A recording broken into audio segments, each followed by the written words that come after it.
Here, have this. I'm going to buy because it's a great price.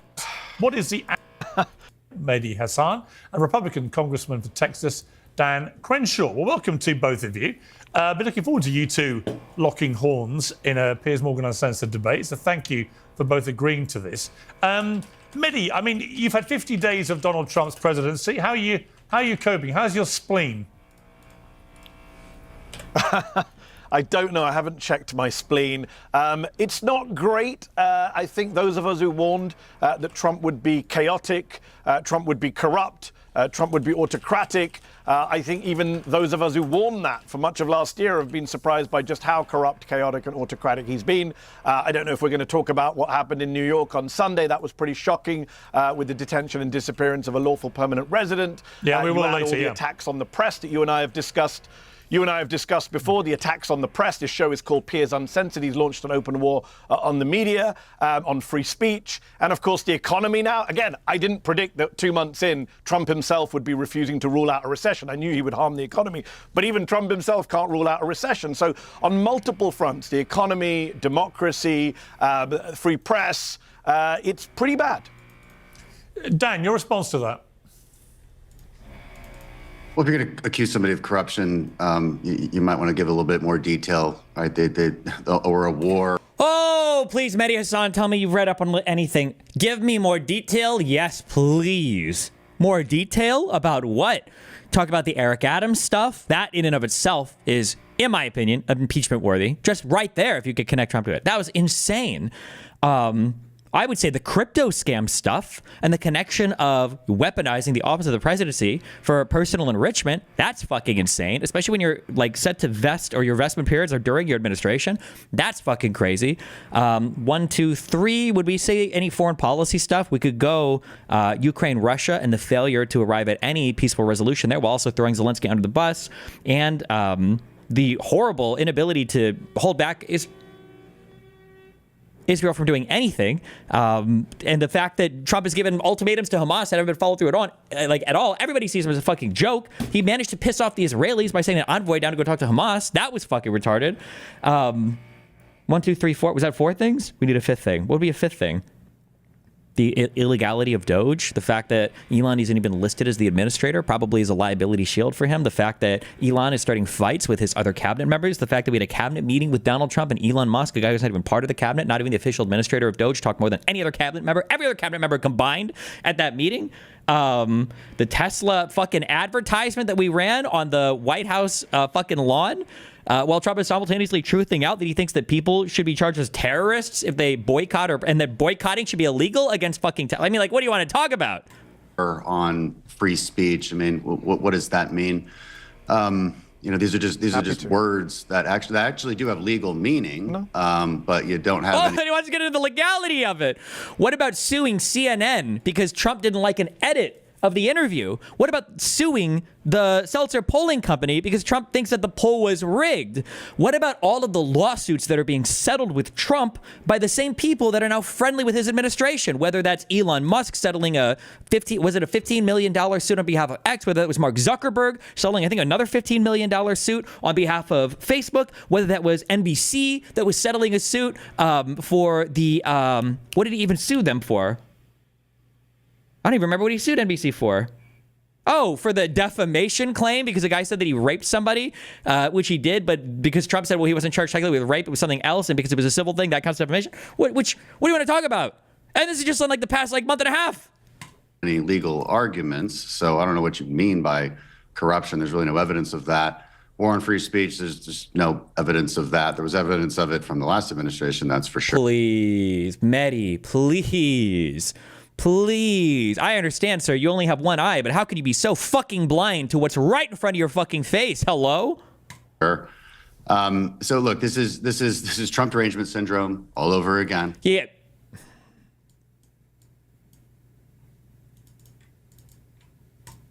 Now, if we didn't have 4 years to look at, where the Trump economy actually did quite well. Hold on, sir. Correct him. Don't ever let Trump's people say that. 4 years? Sir, you mean 3 years at best, right? Why would you say 4 years? Why did you say 4 years, sir? Do you have memory issues? Is your brain leaking out. Maybe you need to tighten your eye patch up, sir. 4 years? You mean 3 years, right? Sorry, I'm done. Okay. Trump tax cuts proved to be a boom to the economy. Yeah. Deficit spending usually is. Welcome to Keynesian economics, motherfucker. Okay. Sorry. Okay, I need to finish this survey. Even after a pandemic, kill me. Trump's policies were getting the economy right back on track so that when Biden took over, he was enjoying GDP growth as opposed to decline. Despite Democrats all over the country trying to shut down the economy and leftists all over the world trying to shut down the economies. So it's definitely overstated, the extent of these catastrophes by far. If you can say one thing about Donald Trump, he's going to make good on his campaign promises. So there should be no surprises here about how he thinks some trade practices are unfair. He uses tariffs as a negotiation tool to get better deals for the United States. Dude, do you see what I'm saying? It's like, it's just copy pasted Twitter opinions. Like, it's just copy pasting all of what you hear. Like, these are supposed to be your best and brightest, your biggest representatives of your party. And it's just copy pasted opinions from social media. There's nothing going on behind this face. There's nothing there. It's insane. Whether that's trade deals or whether that's things he wants other countries to do, like Mexico, for instance, getting the border and going after cartels, which they are doing. These things are working. So I think a lot of the sky is falling rhetoric is pretty unnecessary. Yeah, I mean, Medhi, I'm surprised that you're surprised that Donald Trump is being Donald Trump, or that, as Dan just said, is largely delivering on exactly what he told the American people he wanted to do. And he won the election very convincingly. So when you say he's being corrupt, what is the actual evidence of corruption? So let me deal with a few things there, because Dan brought up a few things. And it's funny that Dan's saying words like corrupt have legal meaning. Of course, they don't. They also have a meaning that everyone understands. And he knows this because he and his party accused Joe Biden of corruption for years. Hold on. You had a long answer. No, I do mean corrupt. Well, no, you don't. No, you don't. Because you and your party. Wait, I'm sorry. Can I just say something? Piers or your people in your studio, I don't think they actually watch me over there. But if you do, okay, the technology exists. All right. Wait, isn't Medhi in the United States? Oh, but Piers is over in London, I think. Even if he is, for some reason, the latency on these calls is like in the order of like 500 plus MS, or maybe it might even be a second or longer. That's why these people talk over each other sometimes.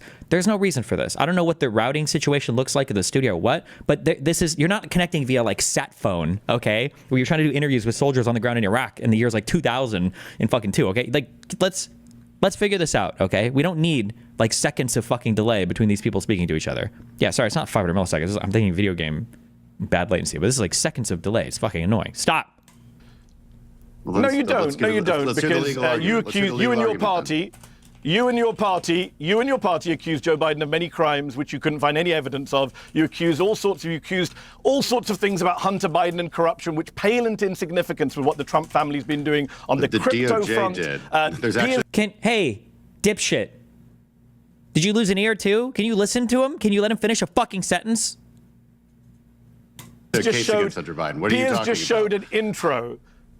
I can give you an example of convicted criminal sitting in the president. You're going to start saying, it's illegal.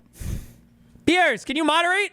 We like the DOJ. Student loans. Well, no, surely the point. Hang on, look, guys. If I could just say, hold on. If I could just say, hang on one second.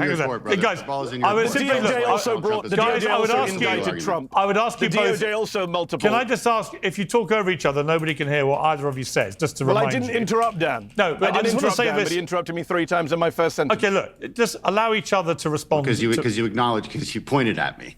All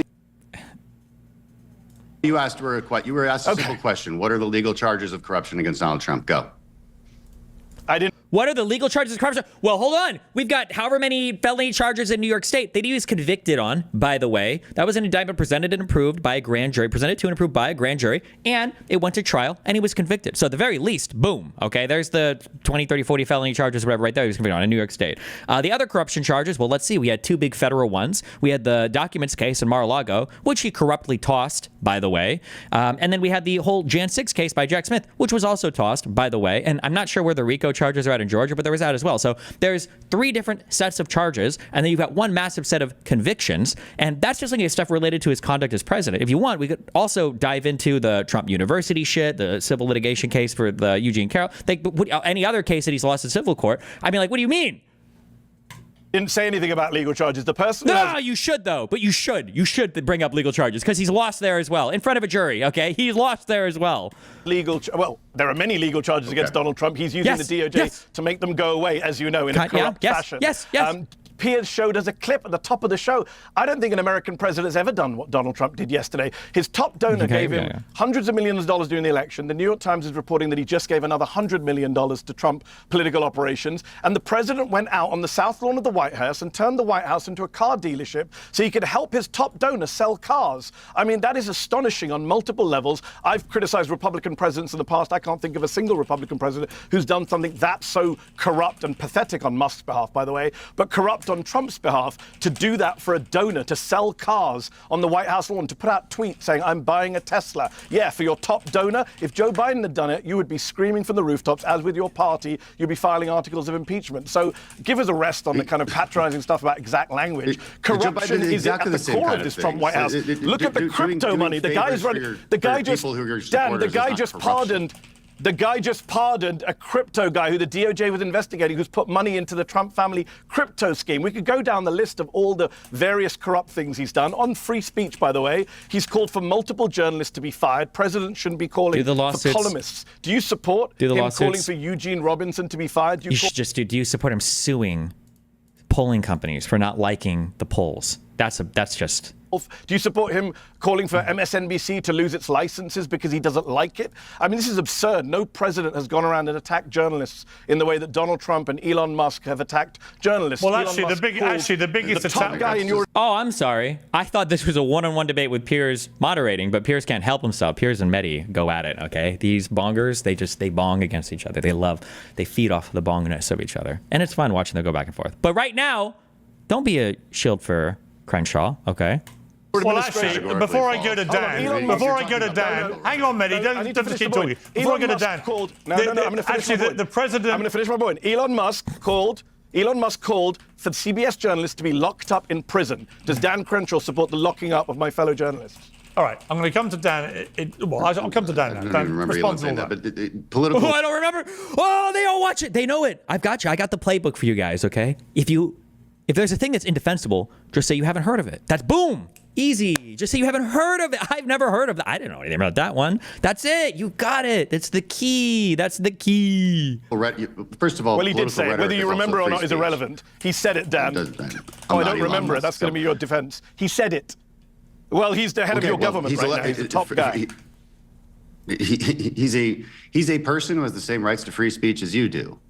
Okay? Democrats... Oh, and it's that one. It's the Tim Pool argument. Well, excuse me, sir.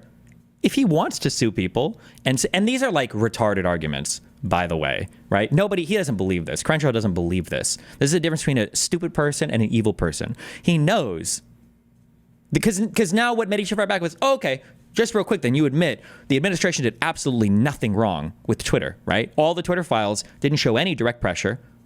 You can argue maybe implied pressure, but the FBI can do that, right? The president can do that, right? You didn't do anything illegal, right? Were there any charges? Republicans had time to investigate that, right? Why was it? Nobody was charged with anything, correct? So that's all A-okay, right? Make him answer. You support him calling for the locking up of journalists. I said there's a war on free speech. You said there wasn't. I cited a guy in your government who's called for the locking up of journalists. You wanted receipts. I asked you for what you mean by corruption. You gave no legal arguments. So for you, corruption just means... Oh, no. Oh, my God. Is Crenshaw a lawyer? No, legal. Oh, my God. There's so many legal arguments. Put me in a room with this guy, please. I'll get a much more badass eye patch, too. We'll work on our Solid Snake cosplay. What do you mean? You didn't give me a legal argument. You didn't give me a legal argument. Navy SEAL. So this guy's already equipped to do all the mental gymnastics that he was trained for. Exactly what every president does, right? Which is supporting their. Hold on. I'll give you an argument right now. Yes. I think. Yes, I would like a Department of Justice that stopped pardoning people who have given money to Donald Trump and his family. No, don't do the pardon one, because he's going to hit you up with the Hunter Biden one, and you're going to cuck out. and you're going to say, oh, yeah, that was super corrupt. Don't do the pardon one. Don't do the pardon one. No. Wait. American homeowners are at risk of a growing real estate scam, which the FBI calls house stealing. This is how it works. Criminals forge your signature on just one document, use a fake notary stamp, pay a small fee, and then file it with your local recorder's office. Just like that, your home title is transferred out of your name. Scammers can then take out loans using your equity as collateral or even sell the property behind your back. You won't even know it's happening. Where would you consider classical liberal on the survey? Don't fill that out. I'm redoing it real quick, so it's a little bit more. Until you start getting collection or foreclosure notices. When was the last time you checked your home title? I own a home in the United States, and the answer for me is never until title. I own a home or foreclosure notices. When was the last time you checked your home title? I own a home in the United States. And Did you keep a misspeak in an ad read? Who would ever do that? The answer for me is never until now. That's why I trust Home Title Lock. Their $1 million triple lock protection helps keep your home and equity safe. Here's what you get: immediate 24/7 monitoring of your property, urgent alerts if there are any changes, and if fraud does happen, their US-based restoration team will spend up to $1 million to fix the fraud and restore your title at no additional cost. I've teamed up with Home Title Lock to give you a free title history report so you can find out if you're already a victim and get access to your personal title expert, a $250 value just for signing up.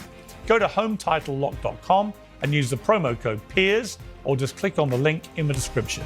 Make sure you check out the $1 million triple lock protection details when you get there. That's HometitleLock.com, promo code Piers, P-I-E-R-S, to get the protection and peace of mind that you deserve.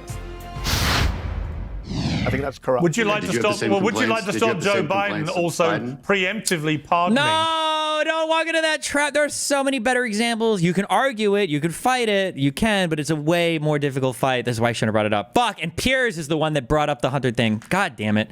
No, Medhi, no. So many people, including half his own family, yeah. I'm not to here to prevent defend criminal Joe Biden. inquiries into them. Dan Crenshaw's here this to idea it's only Trump that would do that.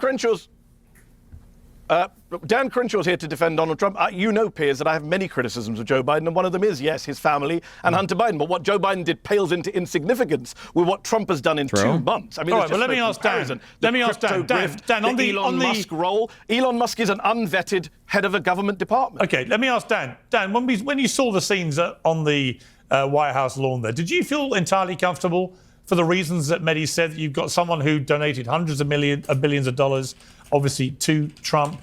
He pretty much helped get him elected. He's now in there as an unelected guy with enormous power, it seems, over this Doge thing that he's doing, popular with some, unpopular with others. But turning it in, as he said, to a Tesla sale room, did you feel comfortable that the White House was being used like that?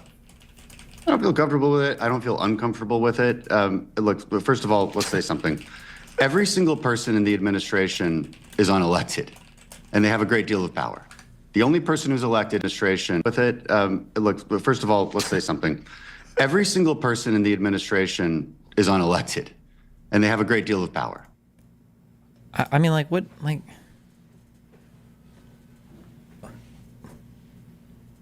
like what? This is how the American system works. Like, what is the alternative? Maybe he's just pointing it out, but like, people keep bringing this up. Should we vote on every single cabinet member? Should the American people vote on every single cabinet member? Should the American people vote on every single deputy cabinet member? Should the American people vote on every single bureaucrat, every single administrator? Like, it's just such an on its face, absurdly stupid fucking question. The only person who's elected is President Trump. So everyone works. Oh, I'm sorry. I'm stupid. I'm an idiot. Why do you even watch me for political commentary? Because I make stupid comments like that. I'm sorry. There's a much simpler explanation.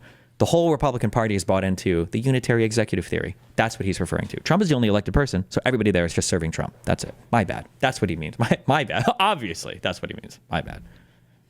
For President Trump. I think there's a situation is unelected, and they have a great deal of power. The only person who's elected is President Trump.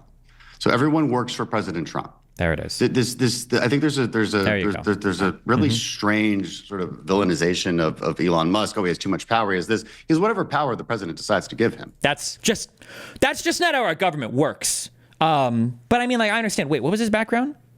Crenshaw's never been in government or like served in the military or anything, right? Hold on, I'm sorry, I keep forgetting, right? Oh, no, wait, he is in Congress right now. Oh, wait, he was in the military and in the Navy SEALs. Oh, that's so crazy. That he has absolutely no idea how our government works. Huh, that's so weird. What a weird thing for him to say. So, I don't know if anybody even knows how any of the government works, because like an easy question from Piers or Crenshaw, or I'm sorry, from Piers or Hasan would be, okay, wait, the president can do whatever he wants in the executive branch. Can he unilaterally shut down a department, or can he unilaterally open his own department? Can the president do that? Because the answer is no, he can't. So why would you say something that's just blatantly not true? That's just not. I think there's a really strange sort of villainization of Elon Musk. Oh, he has too much power. He has this. He has whatever power the president decides to give him. Like, no, that definitionally, that's just not how the United States government works. What you're describing there is a dictatorship, or no, it's just a dictatorship where an executive is able to give whatever power he wants to another person who's part of his executive branch. That's a dictatorship. That's that. First of all, let's say that. Also, there's a long history and precedent for presidents bringing in their supporters to the White House. Joe Biden gives out medals of freedom or whatever those things are called. Like, are you serious? That's your go-to comparison? Are medals of freedom to Elon Musk, who is unilaterally shuttering entire departments in the federal government? That's your go-to example?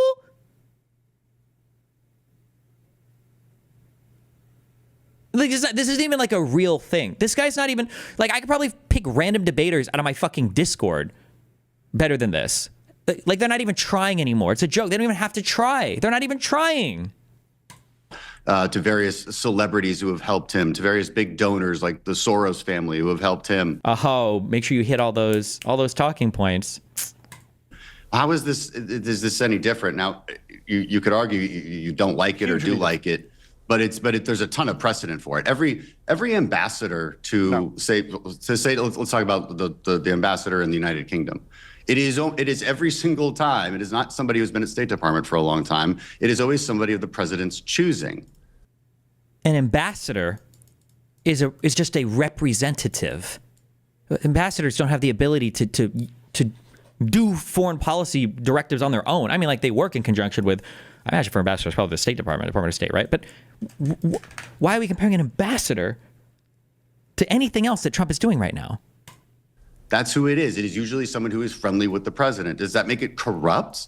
They I don't don't have know. the power It's not legally corrupt, but that is what happens. It's normal for every president, and you're just making you for some reason see it through a different lens when Trump does the exact same things that Biden would do. And Mehdi, let me ask you about exact Elon same Musk. thing. Biden having people at the White House. Hold on, can I respond? Well, Mehdi, I would Piers, ask can you I this. actually respond But here? Mehdi, You do you keep have, asking me- intrinsically, All right, Mehdi, do you have a problem with Elon Musk and the Doge campaign to eradicate federal government waste, superfluous spending? All right. Manny's going to own it. He's going to say, yes, we should do something about waste. But, like, bro, it's a bullshit-ass question. It's a bullshit-ass question.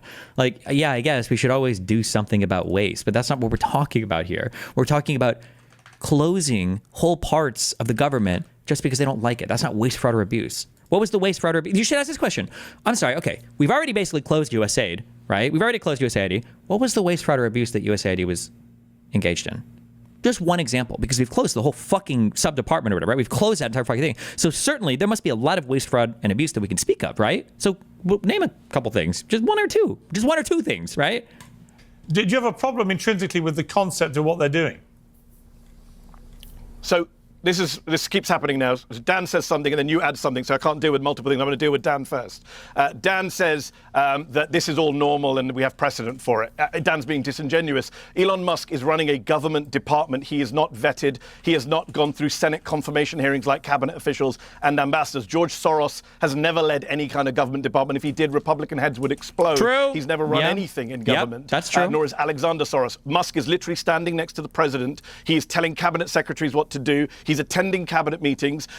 Destiny tries too hard to be pro-Democrat. It feels forced. Max Krakauer, can you give me a single opinion that I have you think I couldn't support 50 million different ways? They're going to court. Dan's not telling you this, but there's literal court cases going on right now to determine the status of Elon Musk and Doge. And by the way, government lawyers are telling the judges he's not the head of Doge. Donald Trump stood in front of Congress and said he is the head of Doge. Maybe Dan can tell us today if Elon Musk, who hasn't been vetted by Congress, is the head of Doge. What's so sad to see is members of Congress like Dan just completely abdicating their responsibilities as a co-equal branch of government and deferring to both Donald Trump and Elon Musk. That's kind of embarrassing to see. Oh, a civics. Oh, we're going to get a civics lesson from the guy who doesn't know how the government works. Yes, a civics lesson, please. Gloomer, $20. It seems like a large issue with the administrative power in the executive branches. Is there a large instability in the organizational process? An incumbent has not had a member from their own party succeed since 1988. An incumbent has not had a member from their own party succeed. I don't know what that means. And I haven't finished my point. I didn't interrupt you. So when I finish, you can come back in. I know it's 2 against 1, so let me deal with Piers now. Piers, on Doge itself.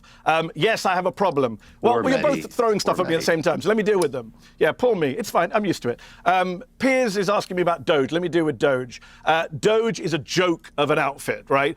Do we all want to get rid of waste in government? Of course I do. I did a long monologue on my show about why we should deal with the Pentagon, which fails an audit every year and wastes billions and trillions of dollars. Right? I want to deal with corporate welfare. I want to deal with people who have conned the government. Of course we do. But that is not what Doge is doing, right? Doge is a joke, chaotic outfit. It claims to have found fraud, Piers, not just waste, fraud. What fraud? And yet Dan gave me a lecture on precise terms. Fraud? Has anyone been charged with fraud? That's a crime. Elon Musk has found no fraud. True. Because if he had found fraud, people would be arrested or charged by the DOJ right now. We've seen no evidence of fraud. So that's been a lie from Musk. As for waste, you know this, Piers. You've talked about it on the show. $8 billion they claimed to have found. It was $8 million.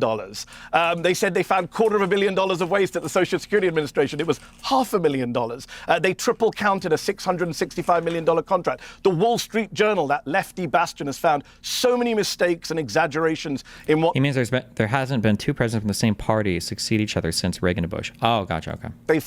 They've been absolutely harming the US government. They got rid of people who were looking after nuclear weapons and then tried to hire them back. They got rid of people who were trying to fight Ebola and then tried to hire them back. They got rid of people who were trying to fight bird flu and then tried to hire them back. They fired veterans at the Departments of Veterans Affairs who were manning the crisis line for veterans. Dan is a veteran, served the country, should be outraged. And then they tried to hire them back too. The whole thing is a disaster and a joke. Okay, Dan.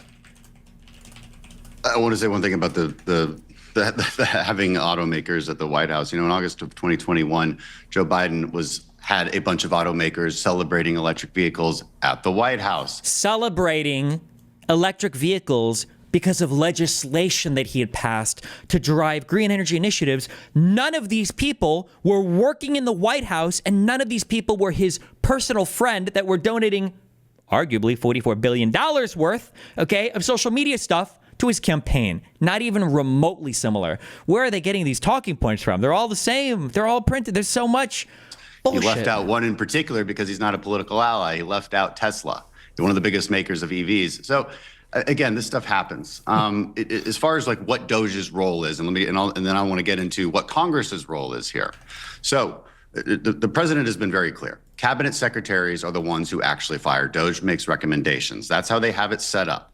I realize that all of this is new, but it was what he ran on. It was what the American people wanted. If that was true, then why were people literally being fired for stopping Doge from entering departments? Why wasn't it the cabinet secretaries that were the ones, making this information available? Because, so for instance, what did we see a few days ago where I told you guys to, even though it looks bad, it's more legal.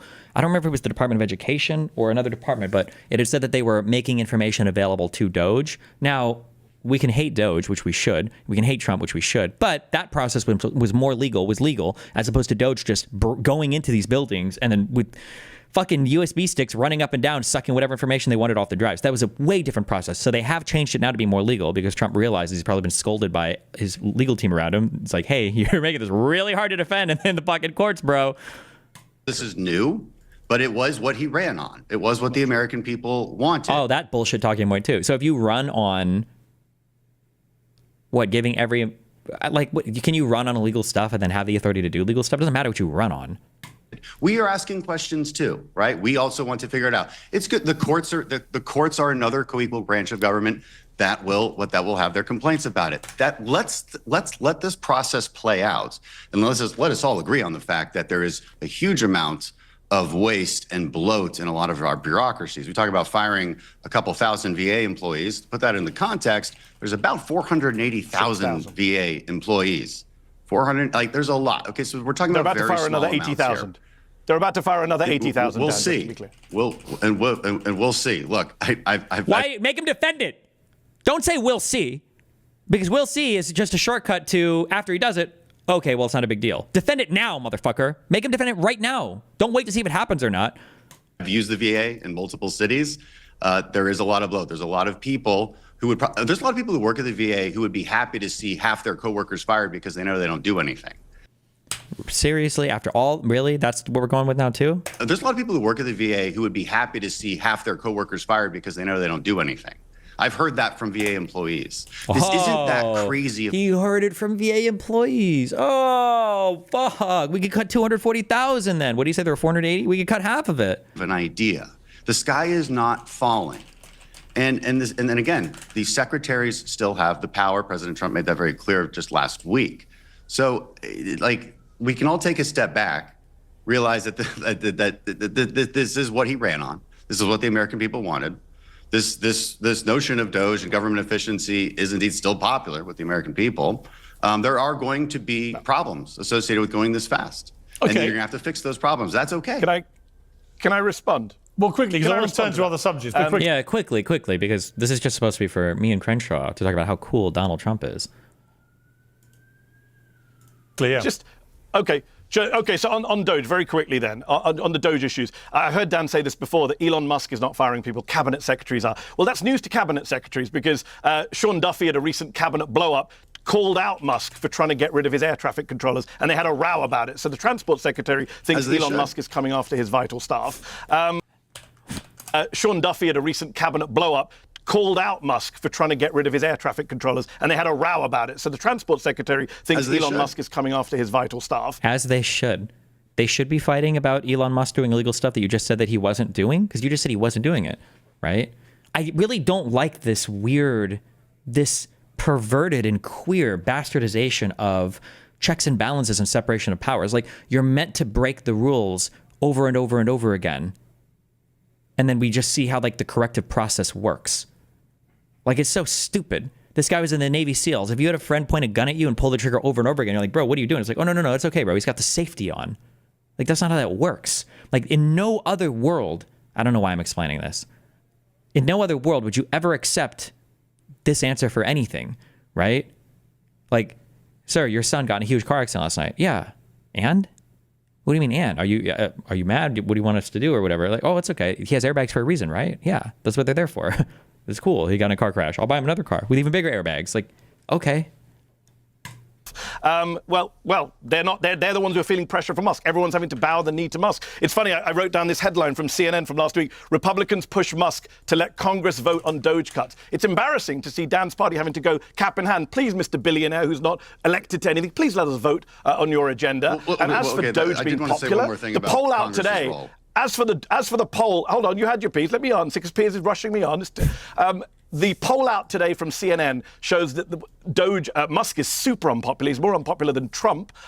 He's more unpopular than Vance. This is not a popular agenda. And this is not what people voted for. People did not vote for the annexation of Canada. He didn't mention Canada on the election campaign trail. And they did not vote for cuts to Social Security and Medicare, which Musk on Fox Business said this week, that's the next big thing to eliminate. We're going to cut 600, 700 billion from Medicare and Social Security. No one voted for that. It will be a disaster for the Republicans if they let Musk do that. I mean, the thing I would say, Dan, that would be slightly concerning me if I'm Donald Trump is that the poll approval numbers for what's going on with Doge are falling quite quickly and significantly. Good. And, Trump, he loves his polls. His own approval is taking a hit as well. At some stage, if those numbers continue to fall... He's the most unpopular president for 70 years. Well, if those numbers continue to fall, then Trump at some stage is going to stop it, isn't he? Yeah, he very well might. And this is the only point I wanted to jump in and make about Congress's role in this. Nice. Don't respond to any of that, and then just go to the next thing of bullshit you want to talk about. Go. You berate me as if I'm Doge spokesperson or Trump. You literally are, though. All of you guys have elected to be spokespeople and defenders of fucking Trump because you're fucking spineless. You are absolutely fucking spineless. Spokesperson. I don't have all the details. I'm a member of Congress, so quick civics lesson. Hey, thank you, Medhi. Thank you, Medhi. Equal branch of government. We make laws. We write laws. We send them to the president's desk for him to sign and then implement those laws. There is only one person who is in charge of the executive branch, and that is the president. You know what Doge doesn't do? You know what they can't do? They can't look at my employees. They can't look at anybody in the legislative branch's employees, and they're not. You know what else they can't do, Captain Civics? They can't close. You know what the president can't even do? He can't just shut down parts of the executive branch that have been authorized and then funded by Congress. You know that he's not allowed to do that, right? Can somebody ask him that basic civics question? Medhi or Piers, please. Can somebody ask him, hey, do you think the president can shut down departments in the executive branch on his own? You think he's allowed to do that? Branches that have been authorized by Congress? Not. Because they can't. They can look but at they can shut down. Hold on, they can shut down government departments that Congress created. Are you okay? Oh, thank you, Medhi.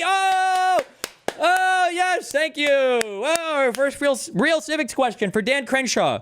How does Dan answer this? You can't do that. You're not allowed to do that. Thank you, Medhi. Thank you. They can shut down. Hold on, they can shut down government departments that Congress created. Are you okay with that? Are you okay with that, Congressman? How does he answer that? Because his unitary executive bullshit theory that all the Republicans, I guess, are now bought into would say yes, but obviously you can't do that. It is illegal. How is he going to answer this question? I'm so curious. Down government departments that Congress created. Are you okay with that? Are you okay with that, Congressman? They want to shut, for example, Trump and Musk want to shut down the Department of Education. Oh, he can't even acknowledge it. Oh, they're not shutting him down, though. What about USAID? Ask him that. That's the follow-up, Medhi. Okay, so then you agree that if USAID was shut down, that would be illegal, right? The president can't do that. That's Congress. They want to shut down the Department of Education. Don't do it. No, go to USAID. There's already one that's been shuttered. Don't do Department of Education. That's a different one. Winding it down. Right. Well, they can change a lot within the Department of Ed. No, you can't. I don't think you're even authorized to do reduction of force in a lot of these departments. I don't know if you can or can't in the Department of Education, but go to USAID. It's a much stronger example. Education. You know, legally, can they shut it down? That's been tried before. It doesn't work. Department of Education. You know, legally, can they shut it down? That's been. Legally? What's he saying there? Sorry, somebody translate. They want to shut down the Department of Education. They are winding it down. Legally. Oh. Right. Well, they can change a lot within the Department of Education. You know, legally, can they shut it down? That's been tried before. It doesn't work. Okay. Like, everybody can calm down. And if we want to talk about Department of Education, everybody can calm down. Are you okay, little bro? Like, what is the Department of Education? It has about 6,000 or 4,000 employees. It's really just a pass-through for grants and student loans. Doesn't matter. If it's authorized by Congress and it's there by Congress, only Congress can shut it down. You know, one of the reasons conservatives talk about Department of Education and wanting to shut it down over time is because it really has nothing to do with education. It's just also, okay, so at least you're admitting then this has nothing to do with waste, fraud, and abuse, right? If you want to shut it down so badly, then deauthorize it. You've got the majority in the House and the Senate, then fucking do it, you lazy fucking pieces of shit. Do your fucking job, okay? You actual human fucking leech. You leached my fucking tax money when you were jerking off in the fucking Navy SEALs, and now you're leeching my tax money as a congressman who won't do his fucking job. Pass some legislation destroying the Department of Education if you don't like it, and stop relying on Daddy Trump to do all of it for you. It's a pass-through for grants and loans, which could but the point it was created by Congress, as was USAID. Yes. Well, Musk proudly said he fed USAID into the wood chipper. The USAID, the offices are literally fucking closed. What do you mean? The fucking judges are trying to barely keep it alive with temporary restraining orders. Like that was a congressionally... It's inaccurate. Oh, come on. Okay, Musk himself said I fed it into a wood chipper. They cancelled aid overnight. By the way, when you say the sky is not, well, I'll give you a humanitarian lesson, Dan. Children are dying now from polio and malnutrition and malaria because USAID cut off aid overnight. No one voted for that. And when you tell me the sky is not falling in, that is actually not true. Kids are literally suffering as we speak in Uganda and Ukraine and Sudan. Let me explain. So I don't know what you're talking about when you say sky. Ooh, Medhi, I'm so sorry, but you're talking to an audience of mostly white people. We don't care about those African countries, okay? Don't bring them up, all right? You got to be you got to stand tall on legal issues and domestic issues, okay? not falling in. It's the height of cruelty what your administration and your party has done to children in war zones and conflict zones across the world. What was done to USAID was disgusting. Okay. So first of all, when Congress authorizes USAID and appropriates for it, there is a top-line appropriation. It is always up to the administration to designate programs within that. We do not write in the whatever program for whatever X country. We do not write that into the legislation or appropriation. And Oh, you're right. It is a top-line appropriation. So what did they replace all the cut programs with? That's the next question. Super easy, because Crenshaw's technically correct here. Okay, cool. So all of those programs you guys canceled, which was enough to shutter the agency, we literally have video, okay, of little Doge dick sucks taping over the fucking sign. Okay, so what did you spend that money on instead in the USAID branch? And when you go through some of these programs that the Biden administration had, $70,000 for some transgender opera in Colombia. That's not waste, fraud, or abuse. There is room for some skepticism about what USAID is doing. Like it's a silly example. How about the Gaza condoms that Trump and Musk lied about?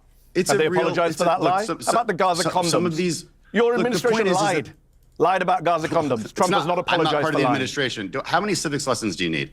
He's your president. I'm not part of the administration. Nice try, Dan. You're part of the Republican Party. I want to change. Plenty of space Come on. for the administration to go through line by line. Don't talk over each other, They please. haven't gutted anything. Let me change topic. Let me change topic. You're a Trump supporter. I want to change topic You're to. a Republican congressman. I want to change topic to Ukraine. I'm aware. Let's just play a clip here and then discuss this afterwards about Ukraine. Ceasefire. Ukraine. Ceasefire. Just agreed to a little while ago. Now we have to go to Russia and hopefully President Putin will agree to that also, and we can get this show on the road. I think it's a big difference between the last visit you saw at the Oval Office and the soap. That's a total ceasefire. Ukraine has agreed to it, and hopefully Russia will agree to it.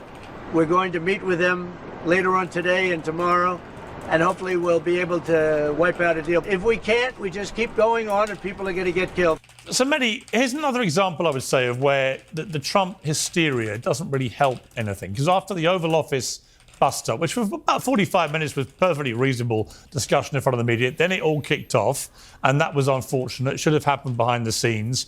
But in the general scheme of trying to bring a war to an end, I didn't get as upset about it as everybody seemed to. And I said and predicted then, I think you'll find that Zelensky's back at the White House pretty quickly, and that this is all part of Trump's plan to try and force a peace deal, which it clearly seems to be. The onus is now on Russia. But do you accept that what we saw in the Oval Office and all the reaction that came out of it, this is terrible, it's this, and this, but actually in the cold light of what we've now seen unfurl since then, was premature? No, I don't agree. And it's interesting you use the word unfortunate, Piers. I've told you this before in the past when you say you're not a conservative, you're not on the right. You use language that always minimizes what the right does. If Joe Biden had done it, if Kamala Harris had done it, you'd have been up in arms. Thank you. The minimizing language. Yes. The minimizing language. Yeah. When Trump sued that pollster, it was an oopsie. Sure. When Biden said, I don't even know what they accused, but I don't even know what actions they point to for freedom of speech. I guess when the FBI talked to Twitter, but that was under Trump's administration, so I don't even know how Biden gets blamed for that. Like, It was a joke. It was a joke. The entire world watched that in shock. No president has ever behaved towards an allied leader in public like that, maybe in private.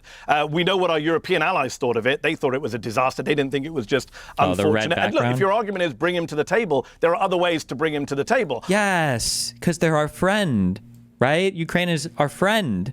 We can do that. We don't have to bully them. I'm someone who supported a ceasefire in Ukraine for a while. In fact, a year ago, 2 years ago, if we had this conversation, I would have probably been the most dovish anti-war voice out of the three of us. Both of you would have been much more pro-Ukraine and hawkish against Russia than me.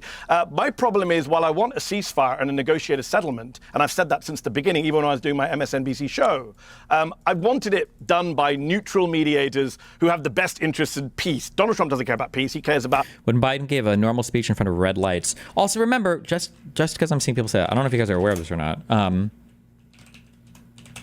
the background, that was a close-up. The background was, it was red. It was supposed to be red, white, and blue. Like, they like to do this close-up here. But the And I guess optically it was maybe they should have seen this ahead of time, that they should have had the red here or whatever. Oh, they hold that close up for this entire shot here. Damn.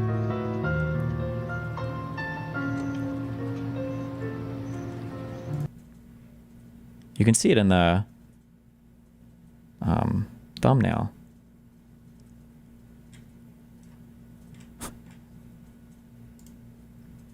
Biden shocks viewers with hellish red background for polarized. Even fucking Lex Frodman brought this up to me.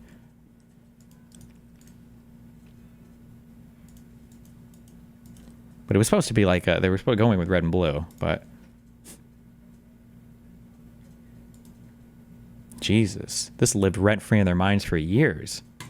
He wants to win a Nobel Peace Prize. It bothers him that Barack Obama got one. He loved the fake ceasefire in Israel. He doesn't mind if he gets a fake ceasefire in Ukraine. My problem is the negotiator shouldn't be an American president who is so blatantly and viciously in the Russian camp. Piers, you cannot deny that he is not a neutral mediator. He only berates one side, not the other. He pushes Russian lies, right? If I had said the stuff he said a year ago, you and Dan Crenshaw would be attacking me as a Putin stooge. He said Zelensky's a dictator. Lied about that. Then he lied and said he didn't say Zelensky was a dictator. He said Zelensky had a 4% approval rating. That was another lie. He lied and said Ukraine started the war, an outrageous lie. Russia started the war with an illegal invasion. He lied about how much money America has given Ukraine compared to Europe. He's lied and lied and lied, and that is my problem. And my biggest problem, and Piers, surely you agree with me, is can Russia be trusted to maintain the ceasefire? I'm glad the ball's in Russia's court, but don't forget what caused that blow up in the White House. Zelensky, not rudely, but firmly asked J.D. Vance, how do you know Russia's going to keep the ceasefire? 25 times Russia has violated previous ceasefires. Vance couldn't answer the question, so instead he personally berated and insulted and verbally abused the president of Ukraine. That's what it comes down to now. Can Russia be guaranteed to hold a ceasefire? And can Trump ever hold Russia accountable? The one leader in the world he'll never, ever criticize. All right, Dan, a lot to unpack there, but I think what I felt about this is that Trump's minerals plan seemed to be quite a smart part of this equation to peace, because it would calm down all those on the MAGA side who are outraged about the spending that's been going on in supporting Ukraine, who do not see the point of America doing this, who want America first and leave these foreign wars alone and so on. If you can have a deal based around accessing minerals that America can then use, and you can make it look like a transactional business relationship that costs Americans nothing, that's a better sell for Trump just politically with his base. I got it. I also think that Trump had a point. I'm interested in what you think as a military man, though, that whilst I accept what Medhi says, that it is all about security guarantees, and that Zelensky's biggest fear might be actually what happens when Trump's no longer in office, that Putin might not try anything on his watch, but he might wait and bide his time and do it then, which he did, of course, with Biden when he invaded Ukraine. I'm just curious what you think about the idea that Trump had, which is if you've got American contractors all over Ukraine digging up minerals and they're there in big numbers and there's a business relationship there, is that enough of a deterrence to Putin to then attack more of Ukraine, because he would effectively be attacking areas that have a lot of American people on the ground? Like, Russia's capable of doing targeted strikes. What? And if you're going to be so strong on this point, if you're going to say, well, we'll have people on the ground, so it's basically like a peace deal, or it's basically like a security guarantee anyway, then why not just give the security guarantee? Like, yeah, I mean, look, the minerals deal in particular is a good idea for two reasons. One, it's a political backstop for President Trump, as you mentioned. Second, there's now an economic entanglement between the U.S. and Ukraine, which is an implicit security guarantee. The Ukrainians agreed with this, by the way. Oh, because we didn't have any economic entanglements with Ukraine before. We didn't do any trade. We just had no relationship. We didn't even know where they existed. We didn't know they were on the map. We just no phone numbers, no way to call them. It was just way. It was frustrating, and you look at what Rubio really put it well when he explained on maybe CBS or whatever interview it was, why the frustration with Zelensky. He had agreed. We were in Munich. We were in Munich at this Munich Security Conference. I met with Zelensky at that time. He seemed to have no problems with the mineral agreement. Seemed to think it was a good idea. Rubio had convinced him earlier, maybe that day or the day before, and then he would go out talking about how he's not agreeing with it. So there was a frustration within the administration. The White House blow up. I mean, I watched it myself as well, and my take from it was, this is not the time to be litigating. Yeah, we know, bro. We know you're just going to say the exact same thing everyone else has said a million times. If Zelensky, if you've got a problem, bro, don't have this debate in public in front of the whole American people. Trump is just trying to make everybody look nice and happy here. Go have this debate. Why are you trying to iron out the details of a private deal in public? This isn't correct. This isn't the art of the deal. And my take from it was, this is not the time to be litigating past histories about Putin, whether you're right or not. This isn't the moment for it. It's time to have lunch, sign a deal, and get on our way to a peace deal. And so Medhi's complaints seem to be purely stylistic. You don't like Trump's style? You don't think the style of the leader of your country matters at all? Like, where these weird points. I'm about to stereotype so hard, but like, Crenshaw seems like the kind of guy who, I don't know if he's got children, like if his daughter showed up for prom and there was some guy to pick her up and he was wearing like a dirty t-shirt and fucking sweatpants, Crenshaw seems like the kind of guy who'd get super ass painted about it. He couldn't dress up for your prom. He couldn't rent a fucking suit. What's wrong with this guy? Why does he look like a fucking bum? Like, you don't think style, or you don't think the presentation of your lead representative to the world, which is who the US president is, more so than other leaders in countries, because we elect him directly. The United States people elect our president to represent us. You don't think that matters? Style and how he got people to the table. But how else would you do it? I mean, if you agree with the premise of a ceasefire, like you do have to engage in uncomfortable flattery with the Russians. That is something Trump knows. It is how you wrangle them. And Who look, is he Zelensky wrangled? has been pandered to. This is also another thing. Just please, somebody, please, Medhi, please. Okay, Medhi, I know we're connected right now in our brains. Okay, because every time I've asked him to do something, he does it later on in this interview. Okay, Medhi, can you ask him? Can you name one thing that Donald Trump has gotten using these negotiation tactics for America? Just one thing, because I'm just curious, because you keep saying this is how he negotiates, this is how he does things. What's something he's gotten for us doing this?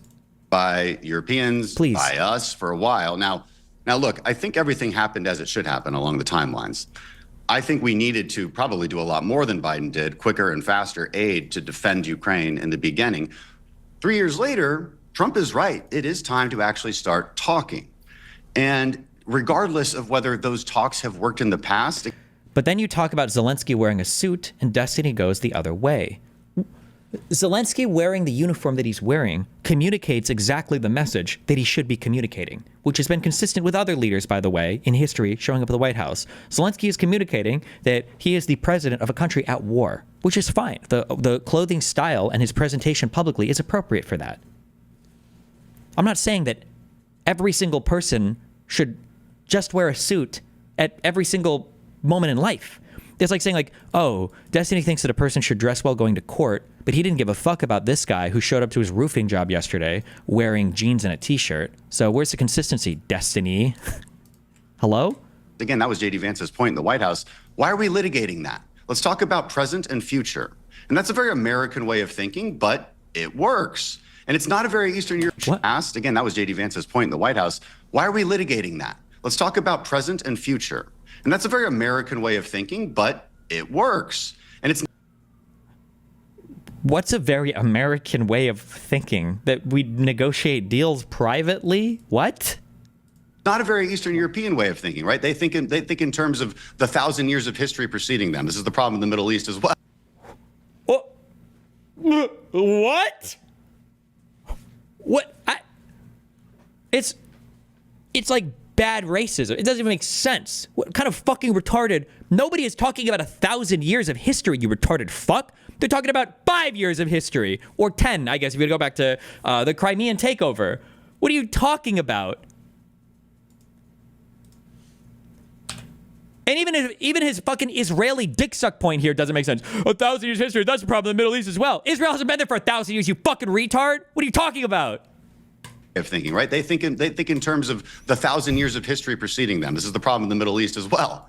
Like, this is just, there's a cultural mismatch there, and I think that's what you actually saw unfold in the White House. Holy shit! There are people in Western Europe right now watching Crenshaw who are like, damn, we all hate Eastern Europeans as well, but holy shit, Dan, you're like hitting that right on the nose there. They're jealous. I didn't even know I could shit on fucking Polacks and fucking Eastern Europeans and the Slavs. I didn't know I could be this race against them. This is okay? Did they do this in America? I thought we were supposed to be the ones with the anti-European specific racisms. Holy shit, Crenshaw has learned. This is just, there's a cultural mismatch Jesus. there, and I think that's what you actually saw unfold in the White Also, House. on your point, what we Dan, have is, we seem to agree. I like how when Piers comes in, he wants to like add and bolster Dan's points, but when he was talking after Medhi talks, he wants to attack Medhi's points. Was Piers really about to add on to that? On the outcome here. We seem to all like the outcome. Yeah, I agree. And the other thing I would say, on your point about how to deal with Putin... Medhi, hang on. We don't know what the No, shut up. Hold on, Medhi. It's my turn. Crenshaw's going to take the balls. I'm going to take the shaft now, okay? Shut the fuck up. We're busy over here, okay? Like, this is just, there's a different, 1,000 years of history about present and future. Past, again, not talking, planning. 3 years. I'm sorry, this is so wild.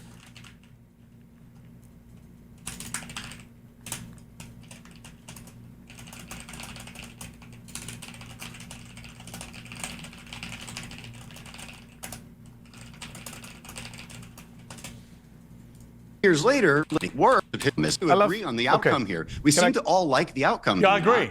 And the other thing I would say, on your point about how to deal with Putin... Medhi, hang on. We don't know what the hold on. We don't know what the outcome is. Hang on. We don't know what the outcome is. No, okay, but we all agree that... As of today, we seem to like it, right? I mean... There is no outcome. What do you mean? As of today, there is no peace agreement. So I would say as of today, we don't like the outcome. There is no positive outcome right now. The idea that Ukraine has signed up to a ceasefire, which is a way further... Oh, that's where we're at today. The ball is in Putin's court. That's where we're at today? Where the fuck do you think we've been for the past 10 fucking years? Forward than they were in the Oval Office when they didn't want to even speak to Putin. Hold on, the bloc. Hold on, come on, guys. This is crazy that I'm having to be the kind of pro-Ukraine against the seemingly pro-Russia voices. The bloc on a ceasefire. Are you saying that was Ukraine? Yeah, are you saying it was Ukraine that was blocking the ceasefire? He is going to say yes, though.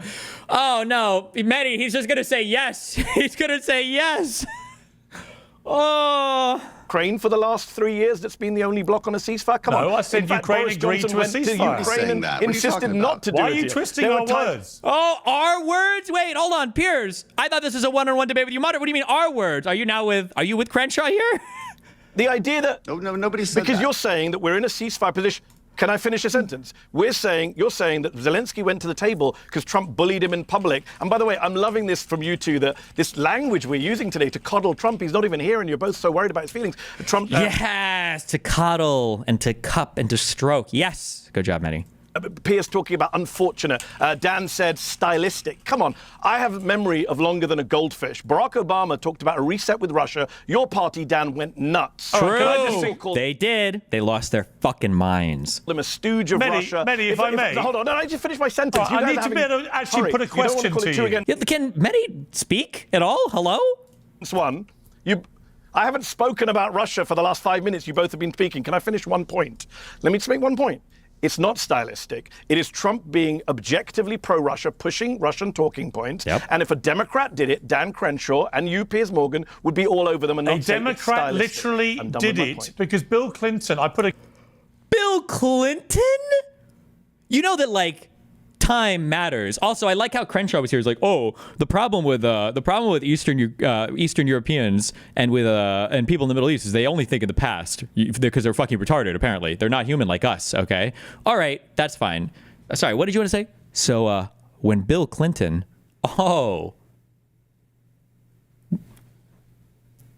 clip out that went viral last week of me interviewing Bill Clinton in 2012, and it went viral for a reason, because he was talking about how he dealt with Vladimir Putin when they were both world leaders. And he said, what you have to do with Putin, you don't criticize him in public. He said, but behind the scenes, you have very tough conversations. And interestingly, he said... So then why did Obama get so much... Let me finish. Why did Obama Stop get so much shit interrupting me. Also, 2012?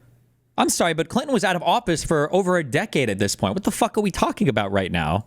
Medhi, you said you hate interruptions. You're a bloody master at it. Medhi, you gotta...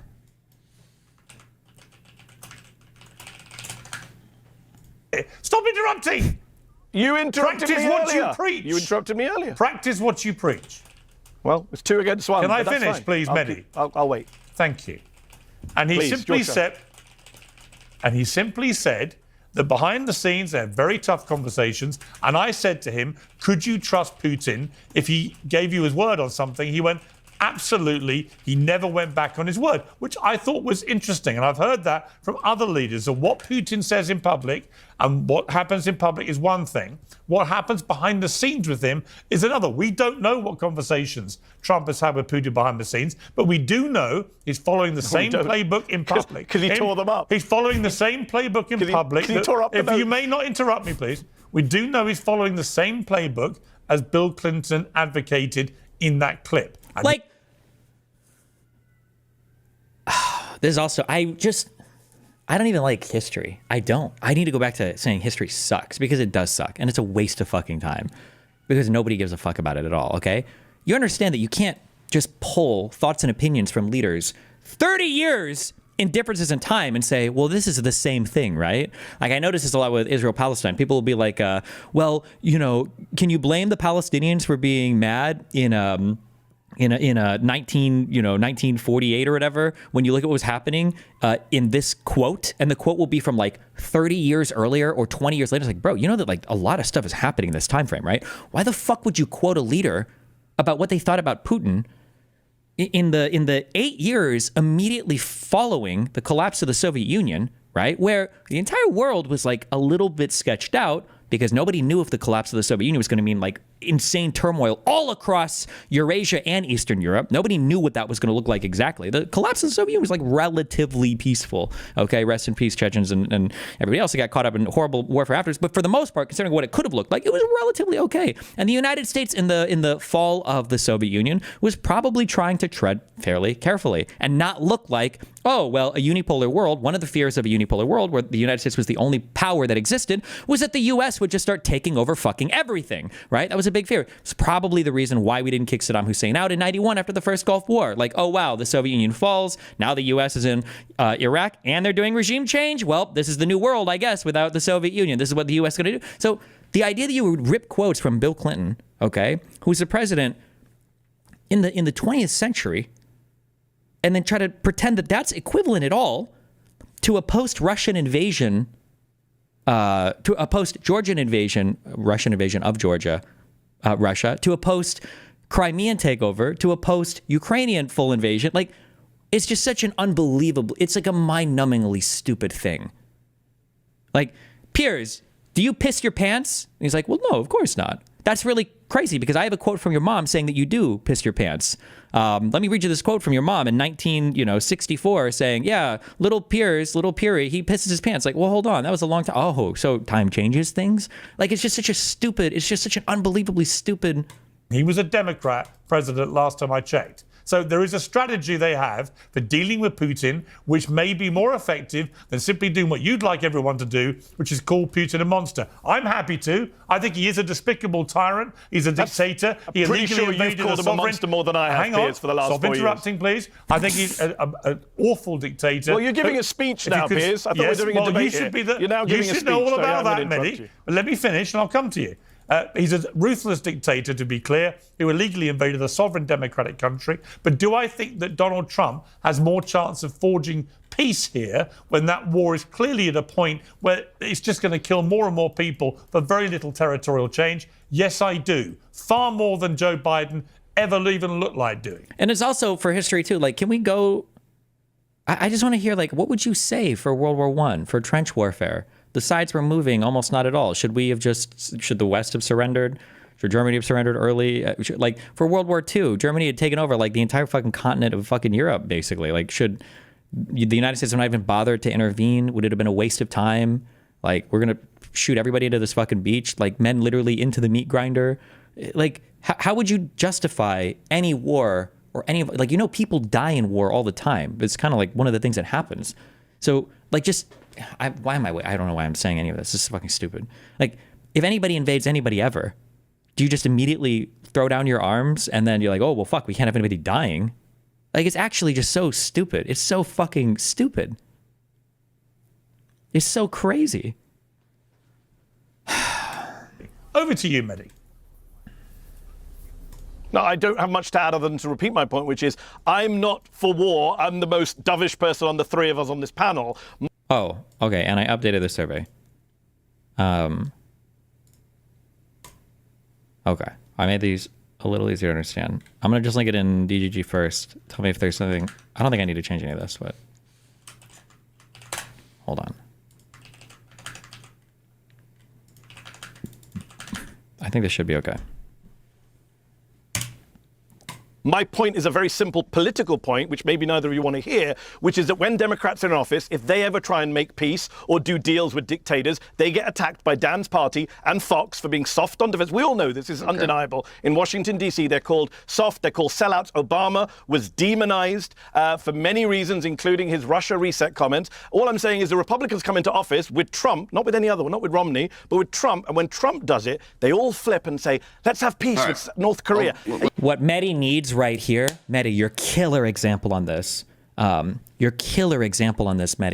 is Republican versus Democratic support Syria strikes.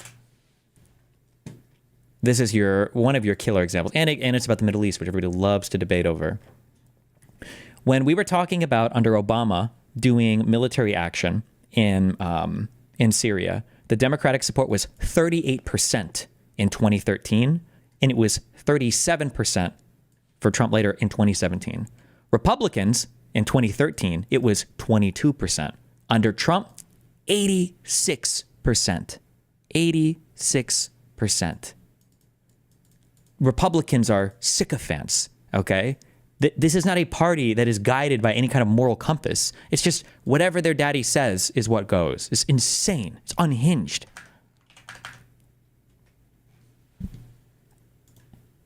Are you kidding me? If Joe Biden had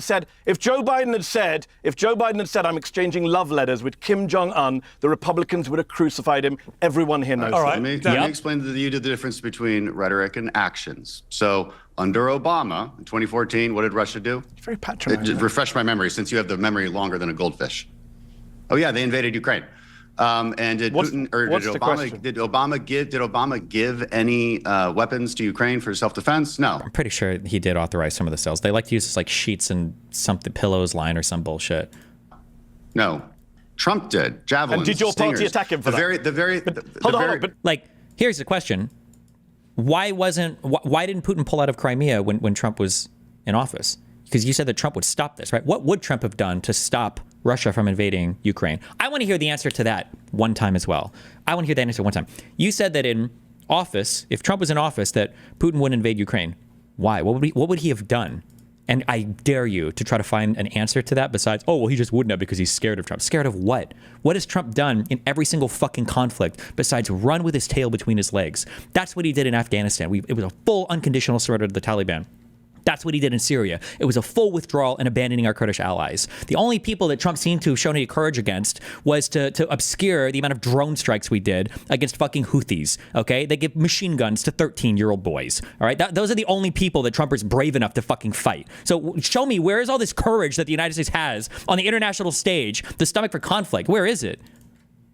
But didn't your party attack him for that? Don't you just made my point for me, Dan. No. Thanks. Thanks, Dan. No, Thanks, Dan. You just made my point for me. Let Dan speak, please. No, Medhi, stop what are you interrupting. talking Yeah, about? Republicans attacked My party, Obama. wait, are you saying my party attacked Trump for giving Republicans Ukraine attacked Obama and for no. I said for letting Republicans Russia attacked invade Obama Ukraine? Yeah. for not arming. Yes, God, you're making exactly. my point for me. So they attacked him for being soft on No, Russia. you're not. That's my point. So when Obama's soft on Russia, it's bad. When Trump point is is soft on action. Russia, it's Stop good. interrupting. Do you see the hypocrisy here? No, there's no hypocrisy because we You've look at interrupted me actions. multiple times. So That's the plainest interruption. Trump actually has taken actions against Russia to include arming the Ukrainians. So, if he hadn't done that, by the way, Ukraine would be Russia right now. He just cut off. He just cut off arm. He just cut off aid. For Sorry, 3 Dan. days. Come on, for like don't 3 stop days. gaslighting. And Oh my God, for just 3 days, bro. It's just 3 days, bro. And this guy was supposedly a Navy SEAL. Now, I don't know if that means that he was actually part of the U.S. Special Forces or if he put on a giant fucking rubber suit and got fucked in the ocean, okay, while flailing around, okay, Navy SEAL. Right, I don't know what the fuck that actually means now. Like, what a stupid fucking comment. It's just 3 days, bro. Literally, back on. and people It's already died. And how back many on. children died? And how many people died? How many people died in those 3 days? Do you want to tell the viewers? Do you want to tell the viewers how many people died? Were there not rocket attacks? Warfare. You know nothing about on the ground on Ukraine. That had no effect on the ground in Ukraine. It had zero effect. But 4 days of supposedly you were cutting just- off aid had zero effect. And intelligence? that sometimes they use to guide their fucking HIMARS? You don't think... Wait, I just want to... You should make him commit to that statement. Like, okay, hold on. Mr. Navy SEAL Special Forces, getting cut off from intelligence and getting cut off from aid for 4 days doesn't make a difference in active conflict? You don't think it might shade the decisions that are being made on the battlefield if you don't know if aid or stuff can be cut off at any point in time? You don't think that there's any way for the enemy to take advantage of that? Oh, wait. I don't even have to ask that question because Russia literally fucking did. And your own fucking leader was truthing out how ass-pained he was over it because as soon as all that shit got shut off, Russia started bombing fucking Ukraine even more. Like, sorry. I don't need to know about warfare to know that you just misinformed the viewers. He literally cut off arms and intel. I'm not done with my list of actions that Trump took. And he cut off arms and intel. Okay, so Putin invaded Ukraine twice, both under Obama and Biden. Under Trump, Ukraine was given defense weapons that actually saved Ukraine. Wait. And Biden. So Putin invaded Ukraine twice, both under Obama and Biden. Under Trump, Ukraine. You know, he was just also, because I know that we'd like to forget this, but there was still active fighting that was Russian-backed in the Donbass for the entirety of Trump's term. Trump did fuck all about it, just to be clear, okay? Ukraine was given defense weapons that actually saved Ukraine from being totally taken over, because there was those weapons that were used to destroy Russian tanks just outside Kiev. I saw them with my own eyes. It's Have you true. been there? What do you? I'm so sorry. It's just a figure of speech. Did he say I saw them with my own eyes or I saw them with my own eye? I'm sorry. That was... That were used to destroy Russian tanks just outside Kiev. I saw them with my own eyes. It's Have you true. been there? What he's saying is do true. you know about the actual on the Is the eye badge even real? Is he even... Does he even... I'm sorry. I don't... ground truth in Ukraine? Oh, okay. Medhi should call him a liar. He should call him a liar. With your own eyes? I don't believe you. How many hundreds of Russian soldiers did Trump vaporize in Syria? To say that Trump is some Putin vaporizing? Oh, it's not two against one at all, is it, How Piers? many hundreds of Russian soldiers did Trump vaporize in Syria? To say that Trump is some Putin puppet and Wait, why can't he do this if we really truly believe, okay, that he did do that? If we really truly believe that that happened, then why can't he do it again in Ukraine? Why not? Huh? and soft Also, well, never mind. He probably meant that. on Putin is absolutely ridiculous. He knows how to negotiate. He ran on getting a deal. He was very clear about wanting a deal, which you seem to agree with. I don't understand how you can talk out of both sides. Yeah, because I was going to say, he's talking about that battle of Kasham or whatever with the Wagner group. I was going to say, so you're saying the Wagner group, was that the one? Hold on, let me check real quick.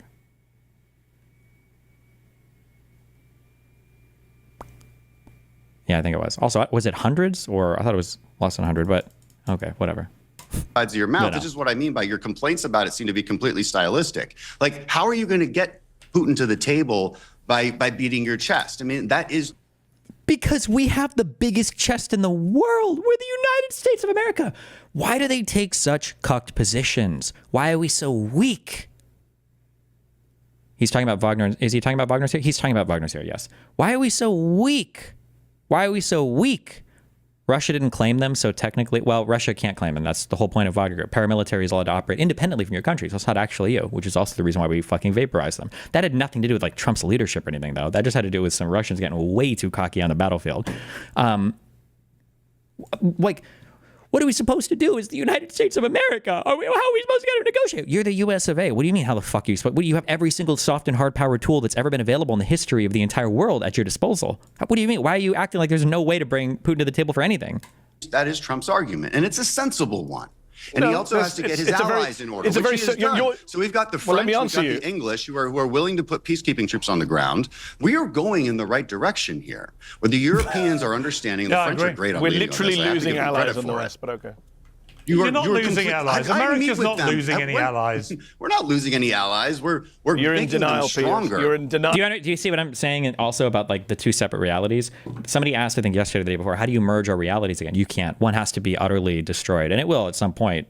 Because what did the guy say? Every time you lie, it's like you're paying a debt against the truth or whatever. You have to pay it back eventually. Like that Vance speech did more damage to European relations in the U.S. I'm trying to think since like probably forever. That was probably the single most damaging thing that I think the U.S. has maybe ever done against Europe. Maybe in the past 100 years.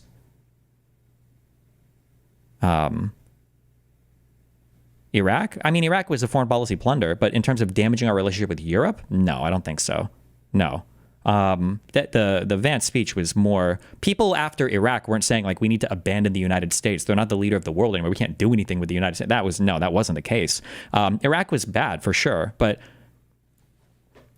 that Vance speech at the security conference, that was probably the most damage that has ever occurred between the United States and Europe in the history of our countries being friends, or in the history of the United States being friendly with Western Europe, I guess. Yeah.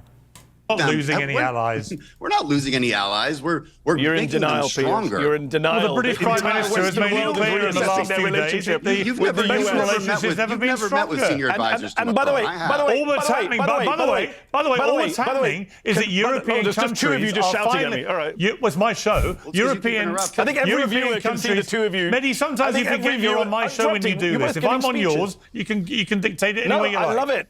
Yeah. Well, when you're on mine, Piers, I don't do two against one. I do on my own. I interview you on my own. No, you do. All that's happened in the last week or so is that Europe has finally stepped up and accepted more responsibility for defending itself properly and less reliance on America to constantly bail us out. Can I speak as a European? Like, they talk about relationships so transactionally. That's a word that's been used a lot, and it is true. And listening to Piers defend it now, it's so transactional. Like, I divorced my wife, I kicked her out, so finally she can stop relying on me like the weak person she is, and now she can go be strong on her own. It's like, we have like, I kicked my 15-year-old son, who was doing poorly in school, and he was too weak to work at the same time, so I kicked him out, and now my son is a working class person. He's out there doing hard work like a real man, and I was like, what do you, bro, like, these are friendships and relationships. Why are you speaking about these people like they're a child? They're like it's children. They need to be scolded. And like we don't get anything out of this either. Like, holy Christ. Holy Christ. I am completely in favour of that, and that's almost entirely down to Donald Trump, who was right onto the NATO scam in his first term, where European countries were not paying even their basic dues into NATO. Why? Paying into what? What are they supposed to pay into? Does anybody even know what this 2% number means? But I don't know. Should America step up as everyone's policeman? Because America gets favor with trade, with guaranteed access to trade routes, with guaranteed access to intelligence, with the ability to cooperate with a number of nations, with the ability to basically command nations to carry out its foreign policy aims and agenda. When we intervene in places like Iraq and Afghanistan, and sometimes even in Syria, and in places like fucking Libya, or in helping countries like Israel, like the fact that the United States can basically look at the free world and say, hey, can you guys like help us here? Can you join on with this, or at least not fuck with us or whatever? That's a big deal that the U.S. gets to advance its foreign policy interests to all of these countries without even a second thought. Nobody stops and thinks like, well, should we fuck with the United States, or should we, should we support the other side of this conflict? Like, we haven't even thought about that before. This is backing them with money, with military and everything else, if the Europeans won't even pay their basic membership fees. He was right then, and everything else, step up as everyone's policeman, backing them with money, with military and everything else, if the Europeans won't even pay their basic membership fees. He was right then, and he's right now about Europe. The membership fees? Like it's a fucking card that you've got to renew, the NATO card? Stepping up. Mehdi. I'm allowed to speak yet? You may speak. Can I respond? Thank you very much. It's funny because I said to your producer before, NATO has an agreement that every country member will spend 2% of their GDP for defense. Most weren't until Trump pointed it out and scared them. First of all, I don't think there's like a fucking rule, like a hard rule, like you have to do it, okay? I'm pretty sure that 2% thing is a guideline, all right? It's not like if you don't do this, you get fucking kicked out, right? We accept people into NATO with everybody agreeing. It's not like that was like, oh, make sure that they're spending enough percentage on there, blah, blah, blah, beforehand. Like, the fuck out of here. Piers going to be neutral. He said, yes, very neutral. I am neutral. Two people shouting at me every time I speak. I am neutral. Yeah, okay, if you say so. I think the viewers can see that two people are shouting at me every time I speak. Oh, and we get to ship our weapons to everybody as well, because everybody uses the same weapon systems, and we're all coordinated on parts and standards and everything else. And yeah, okay, if you say so. I think the viewers can see that two people are shouting at me every time I speak. So, yeah, I think it's clear that two people are shouting at me every time I try and speak. You made a big statement about interrupting, so we're just calling you out when you interrupt everybody. Mehdi, Let me know don't when you I try can speak, speaking? boys. I'll try. Let's see. You're being a baby. You're being a baby. On the Oh my God, bro. on the Baby, front, just, give it there an you go. There you go. There's another interruption. Another interruption from Dan. Hey, Dan, I'm not a baby. I'm happy to be here on my own. You need to be handheld by Piers. That's fine. Look, my point Yeah, here I about really Russia need is to very simple. handhold Dan Crenshaw. My point about Russia. Are you even aware of his military career? So far, No, three Mehdi, you and I have interruptions. been Three on interruptions. Let's keep MSNBC going. together Let's see. before, where I Everyone's destroyed you on watching. border Everyone is watching to see that I cannot make one point about Russia. Why don't you just speak? Let me start a Yeah, fourth just time. say it. Just Let me make start a fourth time and see if you both could actually let me You speak. haven't started anything. If you both shut up, maybe I All you will. do is insult us. Say something. anything. Hey, I love the Morgan Crenshaw dream team. No, it's not 2 against 1 at all. All right, so let me start for You're a fourth sounding time. very silly, Mehdi. Come Russia on. thinks Trump is. Oh wow. Okay, fifth time. Russia Go ahead.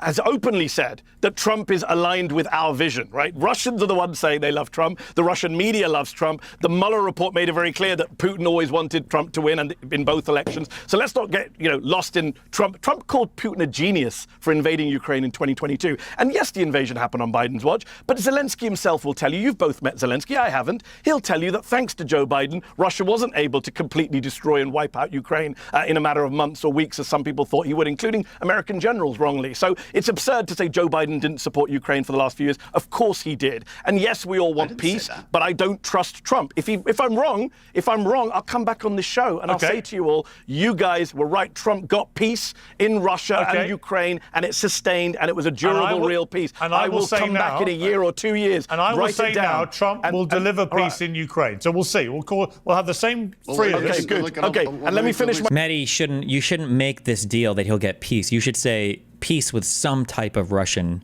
concession, because it's not something to be celebrated, and it's not difficult from a U.S. standpoint to basically to proceed over. Not proceed over. Is that the word I'm looking for? When you proceed over something, when you like overlook something, or when you're over. There's a word I'm looking for. Not proceed. Is it proceed? Preside. It's not something to brag about, to preside over a unilateral surrender, basically an unconditional surrender from Ukraine to Russia, right? Like, what is Russia giving up? Especially with that minerals deal on top of it, which is one of the most disgusting fucking things I've ever heard in my entire life. That's a shameful, embarrassing moment for U.S. foreign policy. Holy fuck. But you shouldn't even be surprised, because Trump has made similar comments in the past. Remember when Trump said, do you remember when Trump said, he said this about Syria, I believe, right?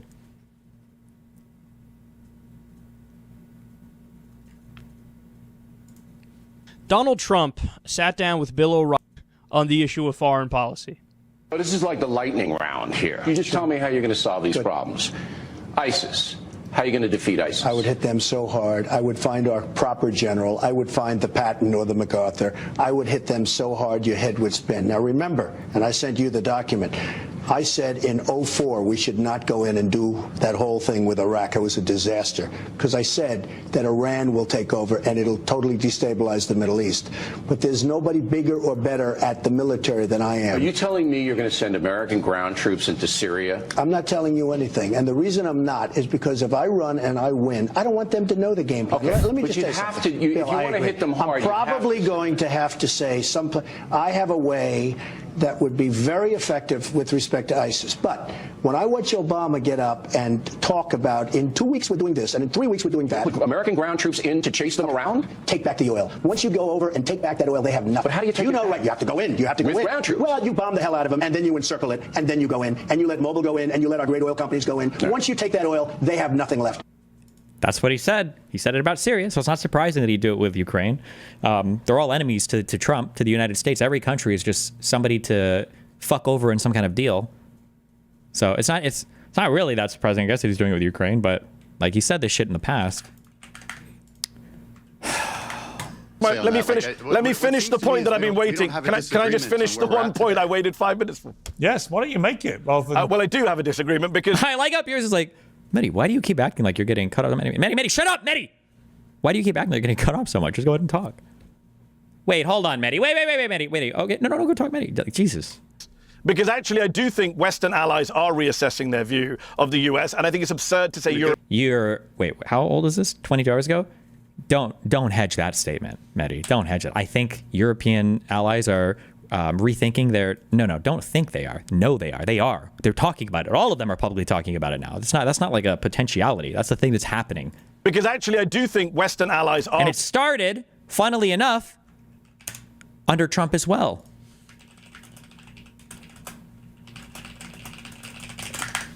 Because I believe it was Merkel who said, "It's only one word, but it's laden with meaning. Friend." And according to Angela Merkel's new election manifesto, her party and the US are friends no more. When they unveiled their program, the Christian Democrats described the United States as Germany's most important partner outside Europe. In previous years, the country was Berlin's most important friend. The subtle change underscores the tense relations with President Donald Trump's White House. At a frosty meeting in the Oval Office in March, Trump declined to shake Merkel's hand. They've clashed over immigration and climate change, issues on the agenda when the pair will meet again this Thursday on the eve of the G20 summit in Hamburg. But we got something for this, right? I think we got something for tanking our relations with Germany. I don't remember what, but I'm sure we got something really good. Speaking as she announced her manifesto, Merkel acknowledged their different worldviews may come to a head at the summit. Regarding U.S. President Donald Trump, we're going to discuss a number of controversial questions during the G20 summit. Climate protection, trade. We know certain positions that the American government holds and expect that these positions will be abandoned.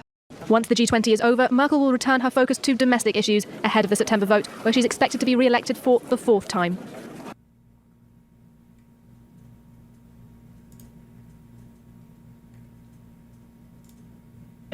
The G7 summit in Italy last week seems to have left a bitter taste in Angela Merkel's mouth, and not even German beer could wash it away.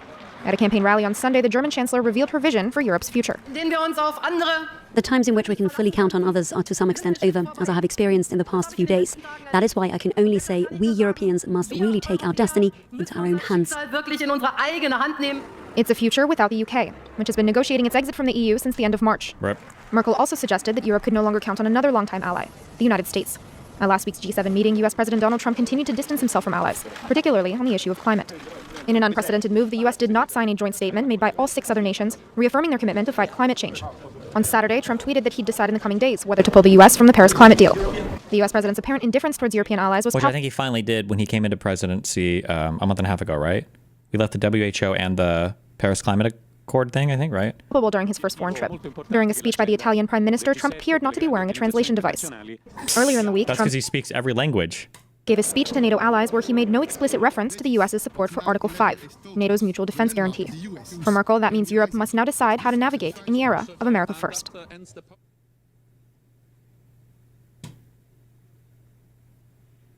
But this has been happening, like, under Trump, both times. Reassessing their view of the US, and I think it's absurd to say... Oh, he left during the first term, Biden rejoined, and then he left again. Okay, nice. The US, schizophrenia, all right. Europe did. I'm so fed up with this propaganda, Piers, that you as a European are pushing about. Europeans spent, if you include support for refugees, Europeans spent $300 billion on Ukraine. Even if you just do military and humanitarian aid, as Dan himself has accepted, it's equal, right? If you throw in refugee support, they spent billions. This is absurd. And what's the territorial size of Europe against America? Population? Ukraine. Sorry. What's the population of Europe compared to America? What? What's the GDP? Why would you just go by population? Where are these... Where are these American, like retarded American talking points coming from? What? I don't know off the top of my head. You don't know? Why don't you go away and work out tell me, that Piers, Europe is many, many times the size of the United States, both geographically and in population. And yet you think they should be parity. So what are you saying then? Tear up the transatlantic alliance? They should be parity, should they? No, but hold on. The US wanted to bleed Russia in this war. This is what people on the left have been saying for a while. The US had national security interests, they claimed, Republican and Democrats told us, including Dan Crenshaw, in fighting Russia. So don't act like this is some humanitarian gesture or charitable act by the US to Ukraine. Come on, grow up. That's not what happened in Ukraine. Okay, I'll try and grow up. Let's move on to the final... I'm going to try and grow up. Let's move on to the final topic, which is Mahmoud Halil, who's this prominent figure in Columbia University's pro-Palestinian student protest movement, been arrested and detained on Saturday after an executive order by President Trump ordered that terrorist sympathizers should be deported. Now, Halil is married to an American, but is in the US on a green card, and there is actual legal activity still ongoing, so we'll have to see how that all plays out. Trump wrote on Truth Social, "We know there are more students at Columbia and other universities across the country who've engaged in pro-terrorist, anti-Semitic, anti-American activity, and the Trump administration will not tolerate it." Medhi, your response? Yeah, so to go back to the start of the show, and Dan talked about Trump derangement syndrome. Many people have accused me of Trump derangement syndrome because I've been warning about, as you know, on this show with you, Piers, you and I have argued about Trump fascism, Trump autocracy, authoritarianism, racism. I've been super worried about what Donald Trump might be. But even I was shocked by this. I thought they would go after student visas, students, the low-hanging fruit. I would have objected to that, but there would have been at least some argument there. To go after a lawful permanent resident in this way, no accusation of a crime, no charge of a crime, the way they did it was horrific. Then Trump comes out with weaponizing Judaism and Hebrew with Shalom Mahmoud, again, accusing him of no crime, saying he's anti-Semitic and anti-American. Very McCarthyite phrase. What does anti-American mean? Donald Trump, many would argue, is very anti-American. True. So it's a very, very scary moment we're in. Those of us who believe in the rule of law, who support immigrant rights. There are more green card holders in the US than undocumented immigrants, 14 million, who are now, I know many of them who are living in fear now about what they, what's going to happen to them. Did they say something or do something that Trump doesn't like? I do find it ironic that the Republican Party, which obsessed for years over threats to free speech, over social media censorship, over COVID lockdowns, over the government coming for your guns, black helicopters in the skies, now seem to be totally fine with armed federal agents from the United States government turning up unannounced at the home of a US citizen who is 8 months pregnant to detain without charge her lawful permanent resident husband and then disappear him simply because the President of the United States doesn't agree with his political views or the content of his speech. If that is not fascism... Oh, remember, when you have the, what is it? When you have the facts on your table, pound the facts. When you've got the law on your table, pound the law. When you have neither, just pound the table. Crenshaw's just going to say, well, legally, he has the ability to do this. Legally, he's not breaking any crimes, has he? Legally, it's okay, right? When you're talking about Biden, morality is the thing that should be guiding the executive branch. When you're talking about Trump, legality is the thing that should be constraining his actions. That's it. When you're talking about a Democrat, they need to be acting in the most moral way that adheres to the best possible interpretation of the spirit of any law ever written or not written ever. But when you're talking about a Republican, as long as they're not on the outer perimeter of their actions violating like a law, then they're fine to do whatever. Like it's... I don't know what is. Okay, Dan, your response. I'll help you out. So let's read what... Oh, let's read. He's going to say, let's read what the law says. Oh, let's read what the law says. Maybe not. Maybe he's going to say something more insightful. Khalil's statements actually were. Quote, we are Westerners fighting for the total eradication of Western civilization. Our intifada is an internationalist one. We are fighting for nothing less than the liberation of all people. So this is an incitement to violence. What? That's an incitement to violence? But Jan 6 and Trump speeches are not an incitement. So he's going full on past incitement to violence directly? So was he charged with that crime of inciting somebody to violence? Because that's a crime, right? For nothing less than the liberation of all people. So this is an incitement to violence, very clearly so. If you're looking, that's a statement from a group he was part of. Yeah. So okay. So here's. Oh, and Crenshaw didn't even have the facts right. And here's the law. You're right. Sorry. That is correct. Oh, and he knew, this lying skeevy fuck, and he even knew. Now, here's the law that we're referencing. You said he broke no laws. Here's the law. It's Section 8, U.S. Code 1227. There it is. Yeah, the law is on Trump. Being a representative of a political or social group that endorses or espouses terrorist activity is against the law and a violation of the social contract of having that visa. That's the social contract? Violation of the social contract of having that visa. Okay. That's the argument. There isn't some. This isn't some McCarthyism. This isn't some vague issue. How is it false? I just read to you the actual U.S. code. Like this is. I'll tell you. No, not true according to who? No, you're not going to get to, Medhi, because he's not going to let you speak. Well, let's see if he does. Let's see if he's allowed to. Or maybe Piers will jump in and save Dan here.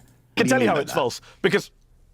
According to the White House, Stan, according to the White House, White House went to the Free Press yesterday. You should check your facts before you come on and defend the White House. The White House went to the Free Press and said, we're not accusing him of breaking any laws. So Congressman Dan Crenshaw is coming on TV making wild accusations of law breaking based on a quote that's not from Mahmoud Khalil. Well, they're not wild accusations. It's just referencing the law. They are. Well, hold on. Hold on, you're wrong, Dan. First, accept that you're wrong. The White House said to the Free Press, Barry Weiss's right-wing Free Press, this week, we are not accusing him of breaking any laws. In fact, if you want to understand the laws, you need to look at the Immigration National Act of 1952. They're actually taking him into deportation proceedings under Section 237A4CI, which allows Marco Rubio, the Secretary of State, to personally deport a migrant because he believes that migrant's presence has serious potential adverse consequences for U.S. foreign policy. That is the obscure act, which, by the way, was designed for Eastern European Jews to get rid of them because they were deemed to be communists in the 1950s. That is what Rubio is using to get rid of a lawful permanent resident. Now, whether that's legal or not, Trump's late sister, Judge Marion Trump Barry, said it was a violation of the First Amendment. We'll see if the Supreme Court gets involved. But the idea that we should live in a country where Marco Rubio or Antony Blinken can remove a green card holder because he doesn't like his views and they're against U.S. foreign policy, some nebulous aim, that's outrageous. And it's just like that should bother you, just period. It's just such a gross affront to for a lot of conservatives, if you ask them what makes America great, they don't even know anything about the founding of the country, anything about the structure of the government, anything about how this country is put together. They'll just say, "Oh, the First Amendment," and then to see them retreat so quickly from freedom of speech here. This is supposed to be the only thing you guys care about. Like, holy Christ! Was a time when the Republican Party would have been against that. Thank you for making the argument today, stronger. You've added to my argument, and I appreciate that. Perhaps you should be defending the Trump administration instead of me. I'm pointing out to you that he hasn't broken any laws.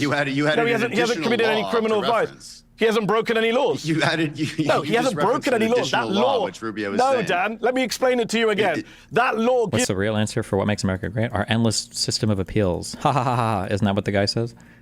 Gives Rubio the power to do it. That doesn't mean Mahmoud Khalil has broken any laws. And I gave you another law, I referenced another law. And you're wrong. And you're wrong. The White House disowned you, Dan. And the White House disowned you. The White House said it doesn't matter if the law exists. You said you were giving a civics lesson. You can point to any law you want, but it's the one that they're citing when they're engaged in actual legal action that fucking matters, you fucking moron. We're not accusing him of law breaking. Your White House, Dan. It's embarrassing for you because the White House disowned you, and you don't know that. You just quoted Rubio referencing a law, did you not? No. Oh my God. He's actually so fucking retarded. You notice like how all of these Republicans, they're all like missing parts of their fucking head? I think there's something going on here, okay? This needs to be looked into. Because you don't understand the law. What do you mean they're not? The law gives Rubio, let me say it slowly then. Rubio has the power to remove someone he believes is against U.S. foreign policy. Yes. That is not someone who's broken the law. That just gives him immigration power. Nobody is suggesting Mahmoud Khalil has broken the law. He hasn't been charged with breaking any law. I understand. He was disappeared to Louisiana. I understand what you're saying. You say he broke the law. The White House says he didn't. So check with the White House on talking points before you come on TV. I can have my own opinion on the legal justification for removing this person. Well, no, you can't really. That doesn't really make any sense, right? Like, if you think that somebody's broken some law, or rather, if, let's say, the federal government thinks somebody's broken a law and they've charged them with a crime, and you're like, well, I think they're guilty, and I agree, but like for a different reason, that's just your own personal opinion that's fucking worthless, right? You would go by what's on the indictment. What are they being charged with? What's the action that's being cited? Like, what a stupid, pointless, empty statement. Rubio has legal justification. Okay, but the government disagrees with you that you're here to defend. You're saying, no, they don't. I agree, he does have legal justification. You're saying, unless the Supreme Court shoots it down. Different, which is that there's... I'm saying it's unconstitutional. No law I'm saying that's unconstitutional. Okay. Despite the fact that there's... No, I didn't say that at all, actually. You just made that up. Now, some of this is getting fucked up because of that delay. There's no reason for this delay to happen, guys. Figure your shit out. No, you just made that up, Dan. You just made that up. You just made that up. I'm the only person who said Rubio... I didn't say that he hasn't broken... I said that Rubio has a legal power to remove him. You said he's broken laws, and I'm saying he's not been charged with any crimes. I referenced a different one, yes. What? I'm giving the audience... Dan? Who charged him with that crime? Context. No, he's already detained. I'm not saying that administration charged him. No, that's not context. I'm saying has he been charged? I'm giving the audience context on why these things are allowed to happen. And that's outrageous. What context? They're not citing this law for removal reasons, so you're not giving any context. Outrageous. Wow. So you're okay with disappearing lawful permanent residents? Yes. Is it really to disappear a legal permanent resident because Marco Rubio don't like his views? Okay, Medhi, hang on. Look at the McCarthy language. Let me ask Medhi a question then. Should people who are in the United States... let's poll the American people. Okay, that's how we protect civil liberties, do we, Dan? Medhi, poll the American people. Medhi, let me ask you a question. Well, if the Republicans are winning the poll, Which, ironically, he's hitting on why Trump talks about that popular mandate so much. I won the opinion poll last time. I got a plurality of the vote, so therefore I can do anything I want. Should be curious what they think. Should somebody who's in America on a green card be allowed to support a terror organization? Because according to all the paperwork you Fuck. I think this is the problem, right? There is a good argument that no, they shouldn't be allowed to support foreign terror organizations. I think there's a defendable argument there. It just gets a lot harder when these quote-unquote terrorist organizations are literally governing bodies of states. That makes this a very, very difficult issue to sort through. It makes it almost impossible to sort through. Like, fill in when you apply for a green card. If you do support one, you would not be given a green card. Hamas are a prescribed terror group in the United States. Can I answer? He has supported Hamas. Is he gonna ask Therefore, what's a terror group? If the United States government How do you know wanted he's to... oh, how do you know it's a terror group? Oh, this is a really good line of argumentation as well. How do you know it's a terror group? Because Trump said so. So the president of the United States can designate somebody a terrorist group and then deport you as a green card holder if you support it. You see how fucking stupid that is? States. Can I answer? He has supported Hamas. Therefore, if the United States government How do you know wanted he supported Hamas? if they wanted to Hold on, revoke, hold on. How do if you they know he wanted supported to Hamas? revoke his green card, no, fuck. they are perfectly within their rights to do so, Yes. as Dan has articulated. Not true. Piers, you don't... No, Dan has not articulated that at all. No law has been cited that says you can in revoke law. his green card because of his speech. Piers, you don't know what you're talking about. Supporting You a cannot terror revoke a group, green card because you don't like supporting a someone's terror speech. group. Has If he you been- support a terror Where's your group, evidence of that, you would Piers? not get Where's a your green evidence card. of that, Piers? It's you can't US, just... it's US Piers, Code you can't just say stuff. 1227. Where's your That's the evidence for that? evidence. Fuck there's me. literally- Is this really going to be literally two written into against one? You're I don't even know where he's getting 1227. Isn't even what I think we usually hear cited here. Is it? Oh, no, it is. Never mind. It's 1227 plus, because this references another chapter, but 1227 is what we're looking at. Okay.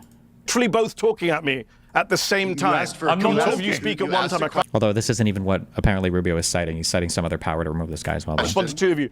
I No, wasn't Piers talking. asked me a That's the question. question. I No, gave you an Piers answer. asked me a question, Dan.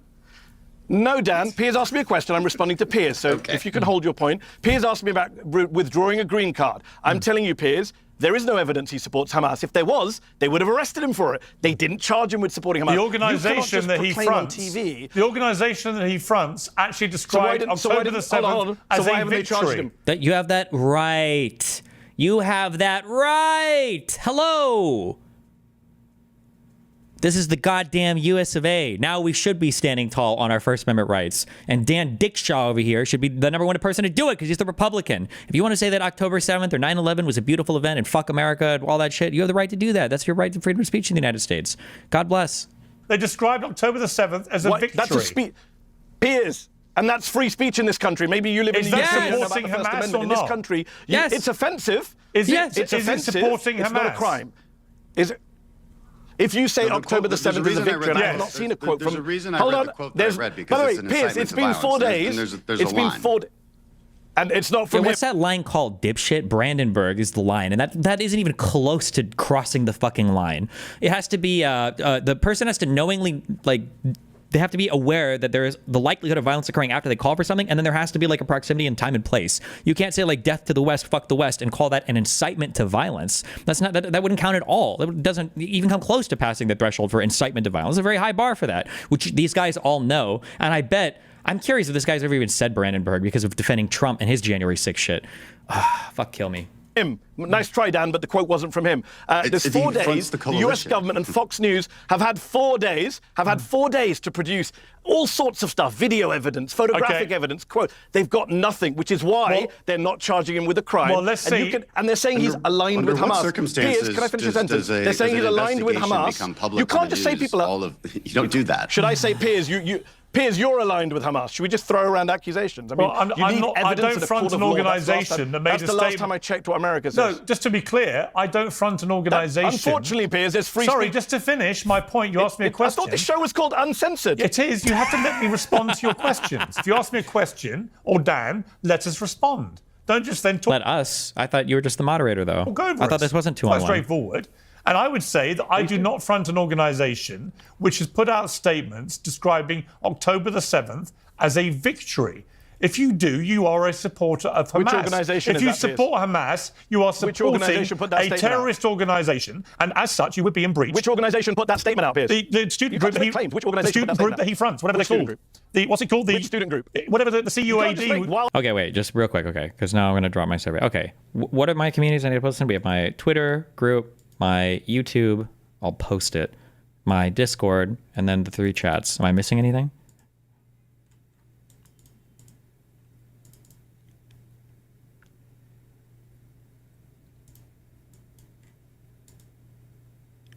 Blue Sky? I don't think I have very many people over there. Okay. Well, I mean, there are some people that follow me there. Oh, fuck. I wonder if I should have that. What do you primarily follow my... No, never mind. Okay. Can you make a text post on Instagram? I don't think you can. I could do Blue Sky and Threads, I guess. Fuck it. Old accusation without evidence. It's not. It's the CUAD did not call October the 7th a victory, as far as I'm aware. It's in their statement. The CUAD has not called. The CUAD has not called October the 7th a victory. Yes, they have. It's called Columbia University Apartheid Divest. No, I don't think they have. That's what it's called. They have, and I will show you. That's what they campaign for. And they another have, quote from them. I actually know more about this group than you do, because they have Jewish members who have written for Zateo, and they do support divestment, Dan. They want to divest from the genocide that you support and you fund. You fund the genocide in Gaza. They want to divest from it. You want to demonize and criminalize them. For a second. So Piers brought up that they this whole thing is about free speech. 7th. I would actually agree. I'm not going to be quiet. You can celebrate October 7th. I'm not a green card holder, Dan. You can't disappear me as well. Will you be quiet? So I would agree that you can celebrate October 7th. I think you're disgusting for it, but no, you can't be arrested. You want everyone to be quiet. But when you say something like, we are Westerners fighting for the eradication of Western civilization, you are crossing the line. That is not a crime. That's free speech. Incitement of no, you are confused about the law. Are you kidding me? Incitement of violence. You've lost your mind if you think eradication of our civilization is a violent call. Is a crime? Yes. No, it's not. Yes, call for violence is indeed a crime. I don't agree with it, but. Yes, it is. Free speech in this country is a very broad definition. You cannot arrest people for speech crimes. And by the way, there's no incitement of coming from the Republican Party, which sends a mob to the Capitol to attack people like you, and all those people were pardoned. Dan, what does destruction mean? Spare me your foam around. Brandenburg. Somebody just say Brandenburg. We literally have a test, Brandenburg v. Ohio, that tests for whether or not something counts as incitement of violence. Your party pardoned 1,500 domestic terrorists. My party didn't pardon anyone. I haven't heard you condemn Donald. Oh, it was Donald Trump, not my party. Bro, you don't have a party besides Donald Trump. My party didn't pardon anyone. Yes, they did. And you all supported it. Why are you... God, you're such a cuck. Oh, my God. It's actually insane. Supported Donald Trump. What are you even Okay, will you condemn it now? Will you condemn Donald? What do you think he's talking about? Donald Trump. Yes. Will you condemn Donald Trump pardoning violent terrorists? I tell you what, why don't we move...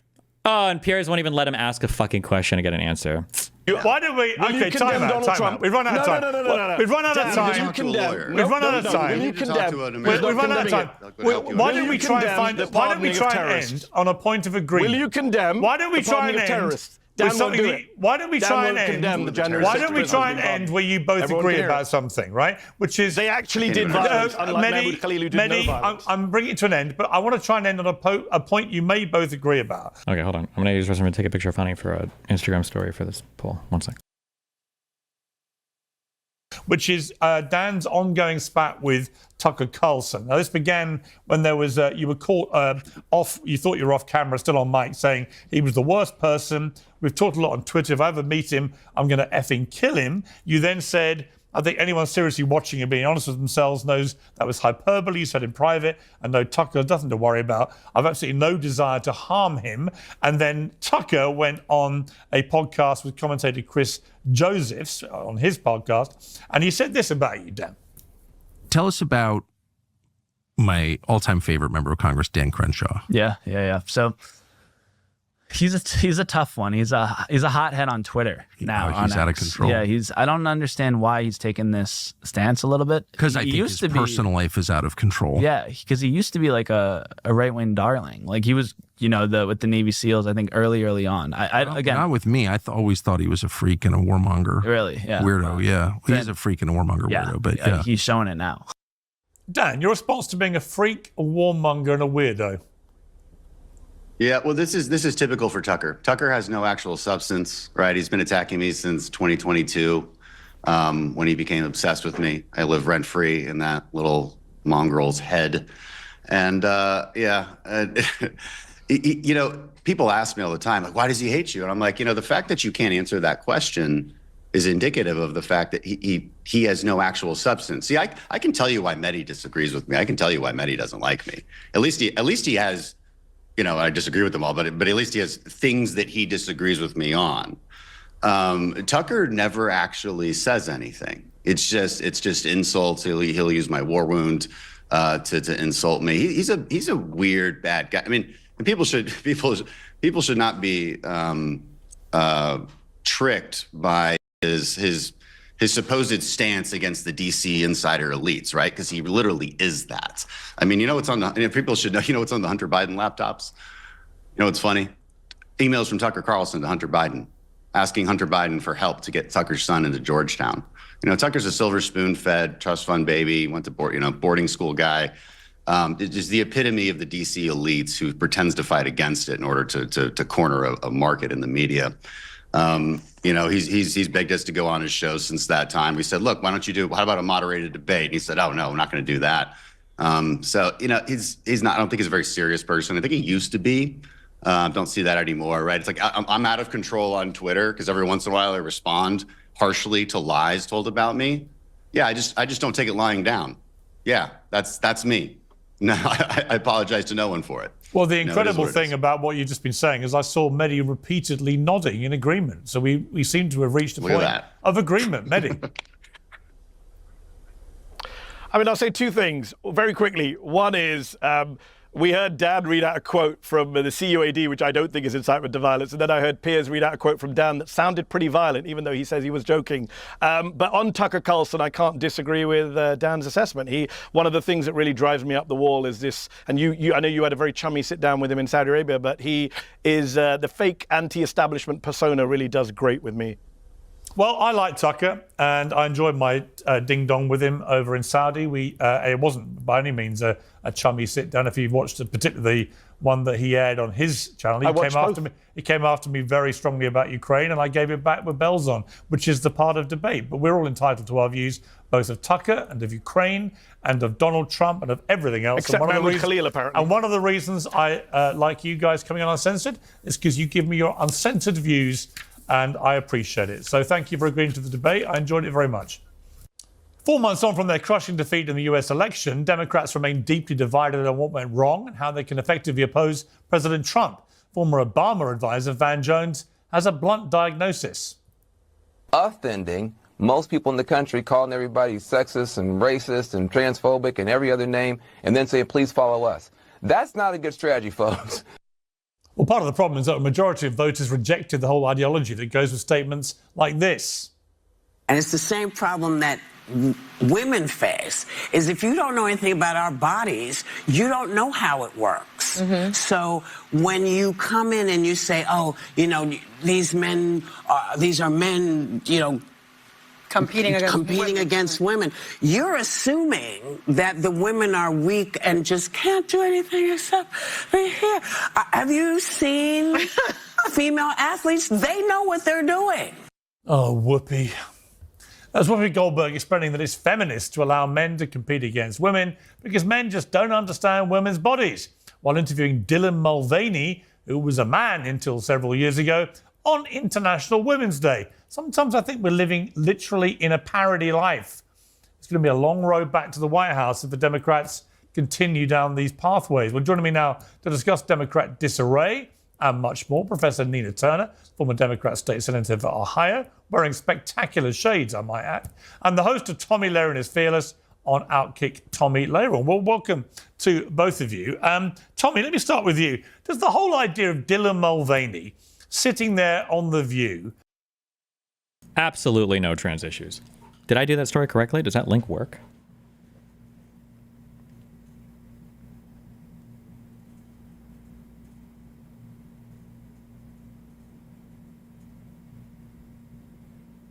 The link worked. Okay.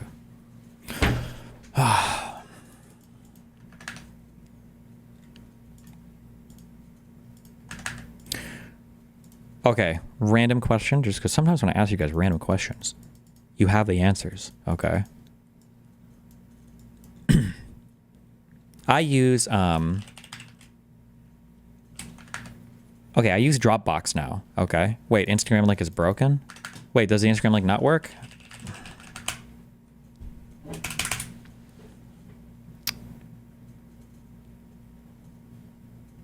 Okay. Then that means you have to make a story like using the fucking some bullshit.